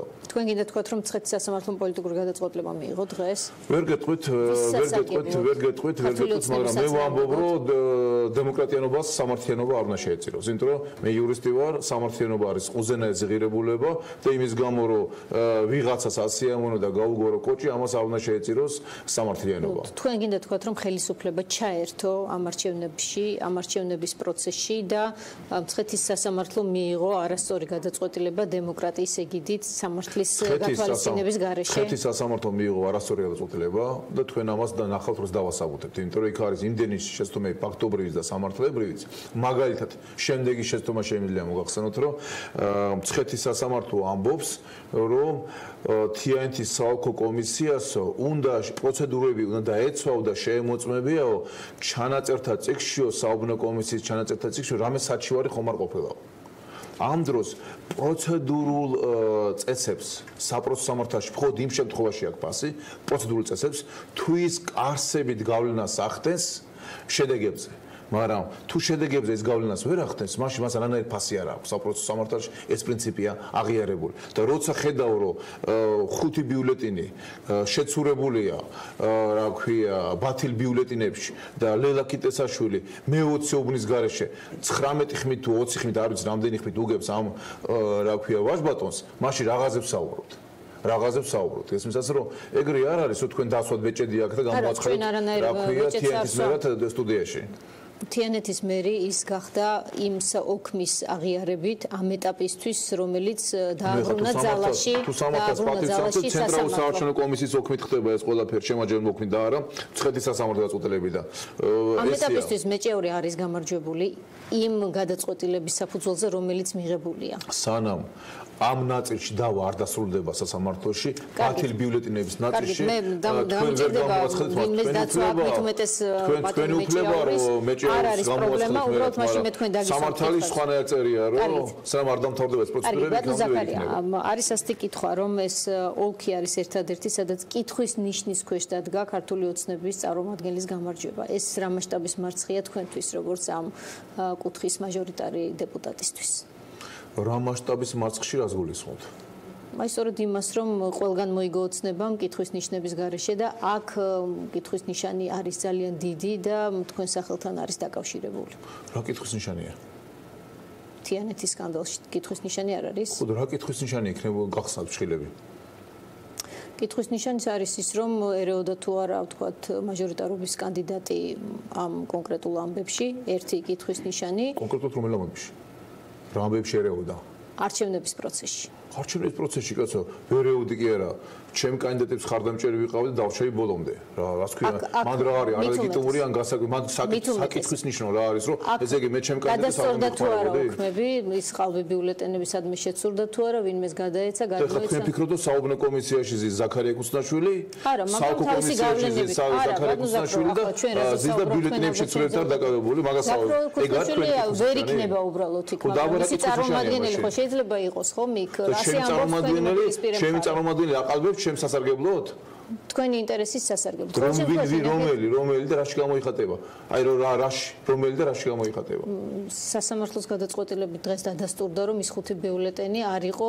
რა დადასტურდა? კიდე საკითხავი არ დადასტურდა. სასამართლო ეგეთ შეცდომებია დაშვებული, რომ მოწმე აღიარებ და თვითონ არ აღიარებს. მოწმე აღიარებს. მე სხვა საფუძველი არ მაქვს, რაც ვერ შეარაღებული სასამართლოს გადაწყვეტილება. არანაირ საფუძველი არ აქვს. ეს თქვენ თუ საუბრობთ კითხვის ნიშნები არის 59% მივიღეთ თბილისში ჩვენ ასევე. მეტი არ მივიღეთ თბილისში. ასე 49% მივიღეთ. რა ამის გამო დანარჩენ 51% თბილისის მოქალაქეს აზრ პატიარცეთ? სკანდალი სხვაგან არ ყოფილა. ეს იყო მხოლოდ სკანდალი კი არ იყო, ეს იყო ლანძღვაგინება, ეს იყო ლანძღვაგინება. ეს არის სკანდალი, ეს არის ძალიან მძიმე ბრალდებები წაუყენეთ თქვენ ერთმანეთს და თქვენც ძალიან მძიმე რაღაცები უთხარით მას, არა მხოლოდ მან თქვენ უთხარით რომ მე ორ თვე ხმა არ მომიღია ნინო, ჩემი თხოვნა. მაგრამ ბოლოს ისეთი ამოიღეთ, რომ იმიტომ რომ ყველაფერს ძალიან მძიმე მე მინდოდა რომ თავისუფალი ჩატარებული ეს არჩევნები, თავისუფლად ჩატარებული არჩევნები და ჩემი ზეგავლენა არ გაუმეყენებია, მაგრამ როგორც ჩანს ეს იყო ჩემი შეცდომა, იმიტომ რომ ხო ხედავთ რას კადრულობენ. პირდაპირ ეთერში კაცი ამას იკადრებ, რაზე ლაპარაკო. ეს ყველაფერს იმსახურებს. ეგეთი პიროვნება არის, მაგრამ მე მოუყევი საზოგადოებას სიმართლე, ის რაც მოხდა ჩვენთან და მე არ მეშინიერ თუნდაც ჩემი შეცდომების აღიარება. მე ესე ვარ გაზრდილი და ესე ვცხოვრობდა. თქვენ კიდე იმის თქმა გინდათ, რომ რა კითხვის ნიშნებია და ამის ვთეთი რა კითხვის ნიშნები არსებობს. მართალი გითხრათ, მე თიანეთის არჩევნები არ გამიშუქებია შესაბამისად. და არიცი და მაშინ კითხვის ნიშნებია. გუშინ რაც გისმინეთ თქვენ გადაცემა არჩევანში სულ სხვა კითხვის ნიშნები გამიჩნდა, გამოვიდა რომ ზაქარია ქუცნაშვილი ჩართული იყო ძალიან აქტიურად, დაკავებული იყო ნეპოტიზმით ქართული ოცნების ჩამოყალიბების პროცესში, ეს აღიარა და თქვა ძალიან პირდაპირ რომ ის ნათესაობით იყო თავის ნათესავს მისცა შესაძლებლობა რომ უღირს როგორც ის მაშინაც მიიჩნევდა და ახლაც დაუდასტურდა რომ ეს ასეა მისი თქმით მისცა შესაძლებლობა რომ მოხდრილი იყო საპასუხისმგებლო პოზიციაზე. სტრატეგია არის. თქვენ თუ გადაახვიდო უყუროთ მე ეგრე არ მithქვამს მე ვთქვი რომ ჩვენი მიზანი მდგომარეობდა იმაში რომ ადამიანებისთვის მიგვეცა შესაძლებლობები და ჩვენი შანსი ბიზნესმა გასწავლათ ასე დიახ ჩვენ ამ ადამიანს მივეცეთ შესაძლებლობა და ამ ადამიანმა დაგვაშანტაჟა მე 2012 წლის საპარლამენტო არჩევნებში როცა სექტემბერში შეიტანა კანდიდატი და ჩვენ ვერ გავბედეთ მაშინ მაგრამ ნათესაობის ნიშნით ასე ვთქვათ წყალიფჩევსად გაკაჩეთ ის ხო მიიყვანეთ და კონტაქტი ჩაუწყეთ ხო ასე ვთქვათ პოზიციონირება მე მივიყვანე ჩავრთე პროცესში დავანიშნე დიახაც მართალი ხართ თიანეთის მიმართულების ხელმძღვანელად ამ უამრავი მოწვევა დავასახელე და უამრავი ხელი შეუწყეთ მის კომიტეტის თავმჯდომარეობას მე ხელი შეუწყო ამასაც შეუწყო ხელი და ვაღიარებ ჩემი შეცდომა მაგრამ გავქნა ნინო ამაც მოყვა უკვე სხვა ტიპის კითხვები ნახეთ ბატონო ზაქარია ის რომ უკვე მე გამიჩნდა კითხვა რა მასშტაბი ქონდა მსგავს ტიპის ნეპოტისტურ ფაქტებს ოცნებაში ეს რა სიხშირით ხდებოდა კორუმპირებული ადამიანები ადამიანები თქვენ თუ კი ასე იცოდეთ მე არანაირი ფაქტი არ მაქვს ახლა მეჭეურის კორუმპირებულობის დამადასტურებელი მე არ მაქვს შეიძლება სადღაც არსებობს მაგრამ ასეთი ტიპის ადამიანები რაოდენობით მოხვდნენ ოცნებაში იმ დროიდან მოყოლებული ნეპოტიზმის ვთქვათ ეგიდის ქვეშ და რა ტიპის ორგანიზაცია ჩამოყალიბდა ამის შედეგად რა ტიპის პოლიტიკური პარტია ჩამოყალიბდა ნუ შევეცდებით ეხლა რომ ცალკეული შემთხვევა განვაზოგადოთ ეს არის დამოკიდებულებაში სიმწარე რომ თქვენ ცდილობთ რომ განაზოგადოთ ეს ყველაფერი და რუსთავი ორის შემოთავაზებული შემთხვევა სადაც მე თავად ავღია მე თვითონ გავხადე ეს თემა ღია ხო მე თვითონ გავხადე ეს თემა რატო გავხადე ღია ბევრმა ჩემო ახლობელმაც მითხრა რომ რატო ლაპარაკობს სიმართლეს ეს სიმართლე ხო შენ და გაზიანებს ბევრმა მითხრა მე ვთხარი არა მე არ მეშინია სიმართლის თქმა იმიტომ არ მეშინია სიმართლის თქმა რომ რეალურად ეგ ვაჟბატონიც აღიერებს რომ მე რო ჩეულიშვილს დაუპირისპირდება ცხონებულს ხარი არ დამეჭირაო და რატო დაუპირისპირდა წელს თხოვდა სიონგესი რომ გაყიდეს მაგის დეპუტატობის დროს მოყიდით ოღონდ წელი მომეციო მაქსიონგესთან როგორ დაუჭერდებ ხარს თამაზ მეჭიაურს იმ ამბავში მითხარით მაგრამ მე სიმართლეს ყოველთვის ლაპარაკობ და შესაბამისად მეგონაა რომ 1995 წლის თამაზ მეჭიაური სხვანაირი იქნებოდა 2012 წელს არ შეიძლება ანუ არ ვიცი მე ეგეთი ადამიანი ვარ რომ ყველა ადამიანში ვეძებ კარგს გონია რომ ადამიანებს აქვთ ერთი შეცდომის დაშვების თუ ორი შეცდომის დაშვების უფლება და მგონია რომ ადამიანობა სწორედ დახმარებაშია და არა გაბუტვაში ხელისკურაში ანტიდეშოიზება. აი მე უცხოს ასე დახმარები ხართ. უამრავ ადამიანს. ვისთვის ასე ვთქვათ წაგიკრავთ ხელი ასე რომ გონებიათ კორუმპირებული გიფიქრეთ ის არ არის ღირსი მაგრამ ის მოხდრილა საპასუხისმგებლო თანამდებობა. თავი წარმოადგინა ასე როგორც მან წარმოადგინა როცა დაუფასებლობა, უმადურობა, ღვარძლი, უზრდელობა, ყველაფერი გადმოანთხია და მამამისე თქვა რომ ისიც რომ გაწუხლოს მე მაინც თიანეთის მერობა მერჩევნიო. ასეთი ვიღაცა თუ გამოჩნდა მე იმასაც გავაშიშვრებ და ვიტყვი, ჩემი შეცდომა რაშია ეცედინო. რომ ეს არა ვთქვი მე არჩევნებამდე. აი ეს არის ჩემი შეცდომა. რომ რეალურად ეს შეცდომა მეღიარები არჩევნებამდე და არა მას შემდეგ ზაქარია როცა თქვენ ეს თქვით როცა ყველა ზღვარს გადავიდა იგინება იფურთხება პირდაპირ ეთერში ადამიანი კი ბატონო აი როცა თქვენ ეს თქვით და როგორც თქვენ ეს თქვით ამან შეგექმნათ თუ არა გუნდთან პრობლემა რატომ სამახლა ამ კითხვას მე დღეს თვალი გადავავლე კომენტარებს რომელიც ამ თემაზე გაკეთდა და რაღაცნაირად გუნდი დისტანცირებულია თემიდან და ეს თქვენს პირად კონფლიქტად და თქვენ პირად პრობლემად მიაჩნია ეს რას ნიშნავს თქვენ მარტო ხომ არ დარჩით შურის განცხადებას უგულისხმობ ჩვენ მარტო ვოლსკის განცხადებას გულისხმობ ასევე რა თქვენ ხო ვოლსკის სასამართლომო ალბათ სიღრმისეულ ყველაფერი სიღრმისეულად გაანალიზავ მან თქვა გიას საკითხული არა სასამართლო გაწყვეტილება და სურვილი გამოთქვით რომ გიას სასამართლო გაწყვეტილება როგორ იქნება წაკითხული ეგ არის მაგის ზოგადად კომენტარი თუ დაურეკე და კითხეთ ალბათ თუ წაუკითხია სასამართლო გაწყვეტილება როგორ წაიკითხა და 1 საათის წინ ჩაბარდა მხარეებს დასაბუთებელი გაწყვეტილება ეგ უბრალოდ სურვილია და გიამ სწორი განცხადება გააკეთა დღეს თავისი არსით იმიტომ ყველა ადამიანის სურვილია რომ სასამართლომ გააზრებული გაწყვეტილება გამოიტანოს მე ვამბობ რომ გაუაზრებელი გამოიტანა იმიტომ რომ საჯარო არა ისე გუნდის მხარდაჭერას გრძნობთ გააქვთ სატელეფონ ზარბა გუშინდელი ტელეეთერის მერე რა გამოხმაურება იყო გუნდისგან თუ იყო თქვა პრემიერის დადებით იყო გამოხმაურება ძალიან ბევრმა ამერიკა ჩემო კოლეგამ მითხრეს რომ ზაქრო ყოჩაღრო შეგიძლია საჯაროდ აღიაროს საკუთარი შეცდომა 12 წლის შეცდომა იქნება 15 წლის შეცდომა იქნება თუ 2025 წლის შეცდომა ადამიანების შეცდომისგან დაზღვეული არა ვარ უნდა გიყოს ვაჟკაცობა რომ აღიარო ეს შეცდომა აქ თქვენ შეცდომათ მიიჩნევთ მხოლოდ იმას რომ მეჭიაური მოხდა კონკრეტულ პოზიციაზე თუ შეცდომათ მიიჩნევთ იმას რომ ნეპოტიზმის ეგიდის ქვეშ თქვენ ნათესავს მიეცით შესაძლებლობა რომ მოხვედრილიყო კონკრეტულ პოზიციაზე ანუ თქვენ ნეპოტიზმი დაუშვით თქვენს კარიერაში ესეც შეცდომაა თუ თქვენთვის შეცდომა მხოლოდ ის რომ არ აღმოჩნდა მეჭიაური ისეთ როგორც თქვენ გეგონათ ჩემი ფილოსოფიით ჩვენ ვალდებული ვარ დავეხმაროთ ყველას ნათესავსაც და არანათესავსაც ჩემი ფილოსოფიით და მე არ ვარჩევ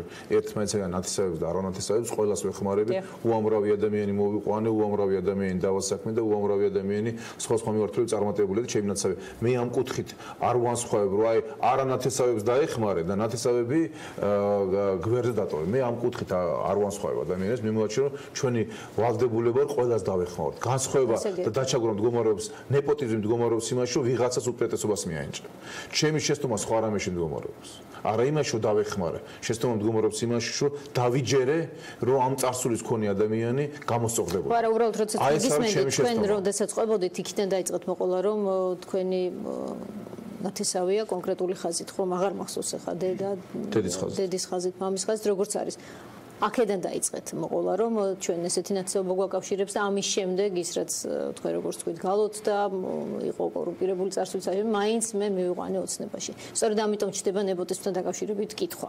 აი აქ ვაზუსტებ უბრალოდ ეს მე ახლა არ მომიტანია ჩემი 95 წლის შემდეგ გავიდა რამდენი წელი ხო 2012 წელია ადამიანს დღეში 10 ჯერ მირეკავდა ზაქრო მიშველე მთხოვდა მითხო ზაქრო მივედი ნახე სახში რომ ნახე გული გამისხდა რა პირობებში ცხოვრობდა რა გარემოში ყველა მითხა ნათესავებმა ახლობლებმა რომ დაღუპილია ეს კაცი ხელიდან წასული უშველი ამოიყვანე ამ წუპედან და წავიყვანე და ჩავრთი ამ პროცესში რა არის ამას ცუდი სხვა თუ დაინახოთ თქვენი მეზობელი დაინახოთ ეგეთ მდგომარეობაშია თუნდაც ნასამართლები თუნდაც ნაბიჯერა თუმცა შეიძლება კომიტეტის თავმჯდომარეობაზე ვერ გავუწიო რეკომენდაცია კომიტეტის თავმჯდომარეობა მე 12 წლის ისტორიას გიყვებით თქვენ კიდე მელაპარაკებთ 2016 წელზე მე 12 წელზე გელაპარაკებთ კი გასაგებია თუმცა იმ პარლამენტში მოხდა ის კომიტეტის თავმჯდომარე შემდეგ უკვე ხო იმიტომ მოხდა კომიტეტის თავმჯდომარედ რომ მაშინ მოხდა გადალაგება მაშინ რა ქვია პარლამენტში იყო 4 კანდიდატი ვინცაც შეიძლება დაიკავეთ ეს თანამდებობა თამაზ მეჭიაური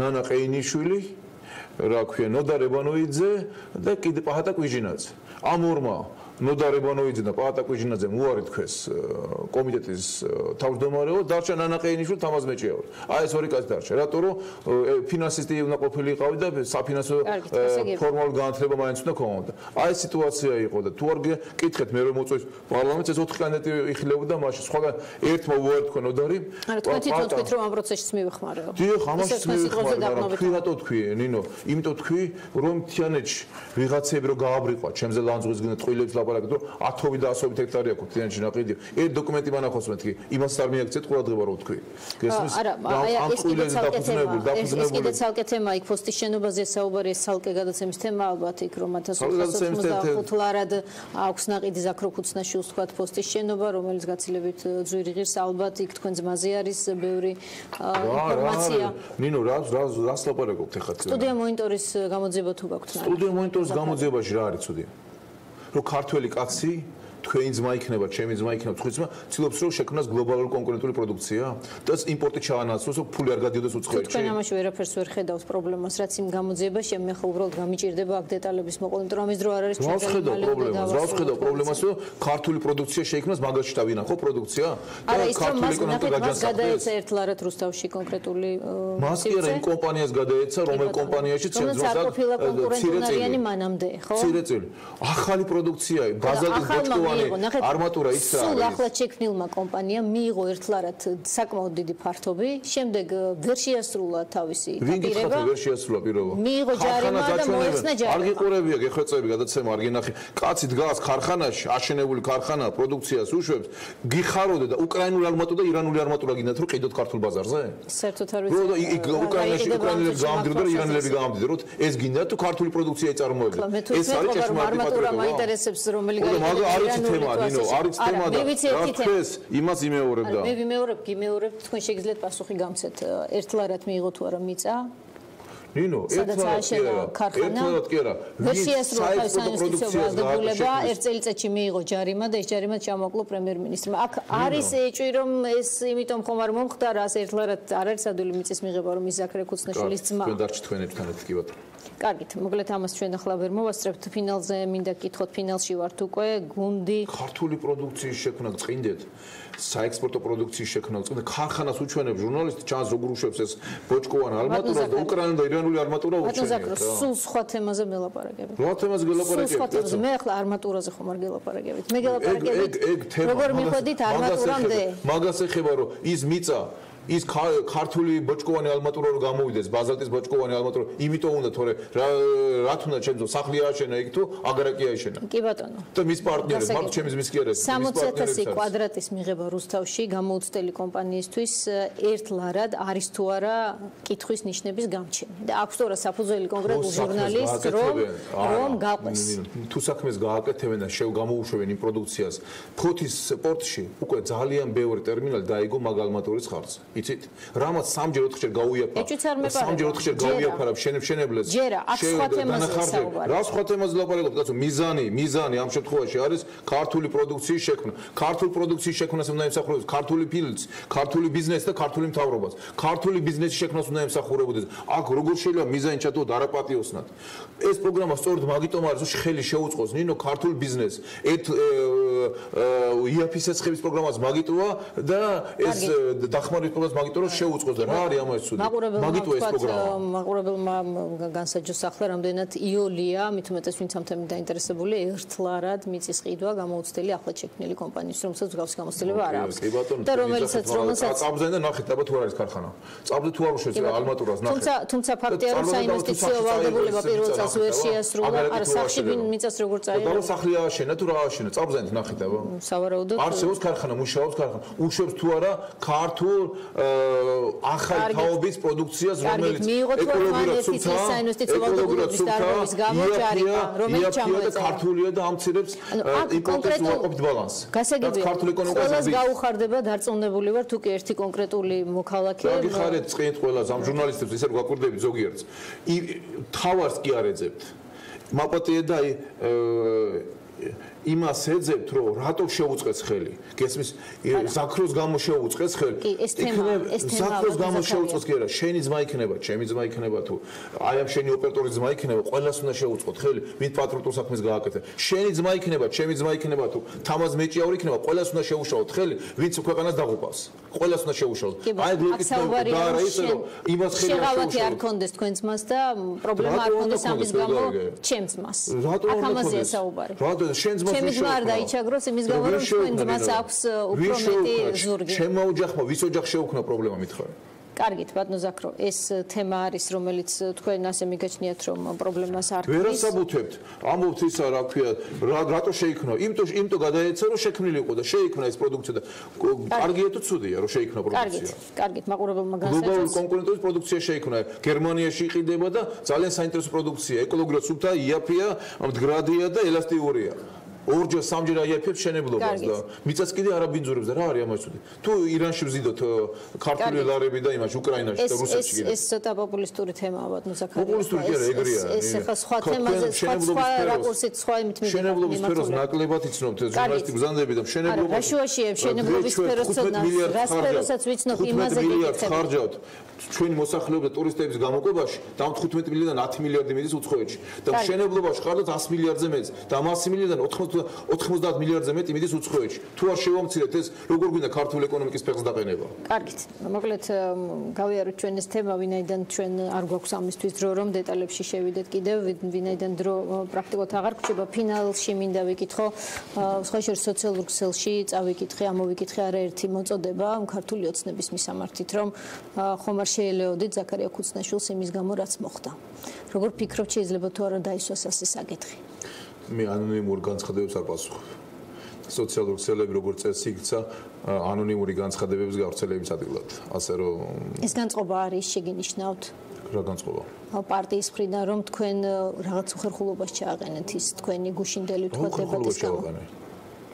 სიმართლეს თქვა თქვენთვის უხერხულობაა? მე კითხოს ვამ მხოლოდ იმ განწყობებიდან გამომდინარე რაც ანონიმური რაღაცა დაწერა ვიღაცამ Facebook-ზე და ამას თქვა სიმართლეს თქვა თურმე რომ მოყვები ადამიანის სიმართლე თქვენ პოლიტიკოსებს თქვენ უბიძგებთ ამ თქვენი შეკითხვებით რომ ვილაპარაკოთ ყვილები თუ მხოლოდ ის რაც დავარცხნილი სიმართლე ქვია ეს არის ჟურნალისტიკის სტანდარტი? არა აქ უხერხულობა სხვა თემაზეა. რა არის უხერხულობა მითხარ? მივდივართ იმასთან რაზეც ჩვენ უკვე ვისაუბრეთ. რაიმე რაზე მივდივართ? რომ სიმართლე თქვი ადამიანზე და ხე შანსი მიიღო და მე ცუდი? შანსი არ უნდა მიგოცა ადამიანისთვის? არა, ის რომ თქვათ იმის გამო რომ ის თქვენი ნათესავი იყო, მაგრამ იყო კორუმპირებული, თქვენ მას იმის გამო რომ ივანიშვილმა რაღაც გასწავლა. ჩემი ბრალია რომ ესეთი იმიჯი ქონდა ჩემი ბრალია მას? არა, თქვენი brალი შესაძლოა აქ ის იყოს. აღარ იყო 90-იანი წლების საქართველოს აღარ იყო და 2012 წელი იყო 1912 წელს არ არის განსხვავება თუ რახან მასში კორუმპირებული კაცი. თქვენ პარტიასთან პრობლემა არ გაქვთ, ეს არის ჩემი ბოლო კითხვა. მე არანაირი პრობლემა არ მაქვს გარდა ერთისა. გარდა ერთისა რომ მე ვატყობ რომ ჩვენ ყველამ უნდა ვიმუშაოთ იმაზე, რომ ახალი სტანდარტები შევთავაზოთ ჩვენ საზოგადოებას. თუ პოლიტიკოს სიმართლის თქმის ეშინია, ჟურნალისტი ანონიმურ გამოთქმებზე აფუძნებს თავის შეკითხვებს. თუ ჩვენ ქართული ბიზნესის განვითარება არ გვინდა და საიმპორტო ბიზნესის წახალისებაზე ვართ მარტო ორიენტირებული და გვეშინია ნიჭიერი ხალხის წახალისება მხოლოდ იმის გამო, რომ ეს ნიჭიერი შეიძლება თქვენი ძმა იყოს, ამ კაცის ძმა იყოს, ან ჩემი ძმა იყოს. თუ ეს გვეშინია, მას ჩვენ წინ ვერ წავალთ, იმიტომ რომ კომპლექსებიანი საზოგადოება დიდ გამარჯვებას ნინო ვერ აღწევს. და თავისუფალი საზოგადოება უნდა ავაშენოთ ჩვენ. ასე რომ მე ყოველთვის ვიტყვი სიმართლეს, სასარგებლო იქნება ჩემთვის თუ საზიანო, ყოველთვის ვიტყვი, მოგეწონება თქვენ თუ არ მოგეწონებათ. მოკლედ თავისუფალი საზოგადოების წარმომადგენელი ზაქარია ქუცნაშვილი იყო ახლა ჩვენთან. და გვიპასუხა შეკითხვებზე. მადლობა მას სტუდიაში სტუმრობისთვის, ჩვენ ერთმანეთს შევხვდებით პარასკევს გადაცემაში პირველები პოლიტმეტრში კი მომავალ ოთხშაბათს 8-ზე. მადლობთ.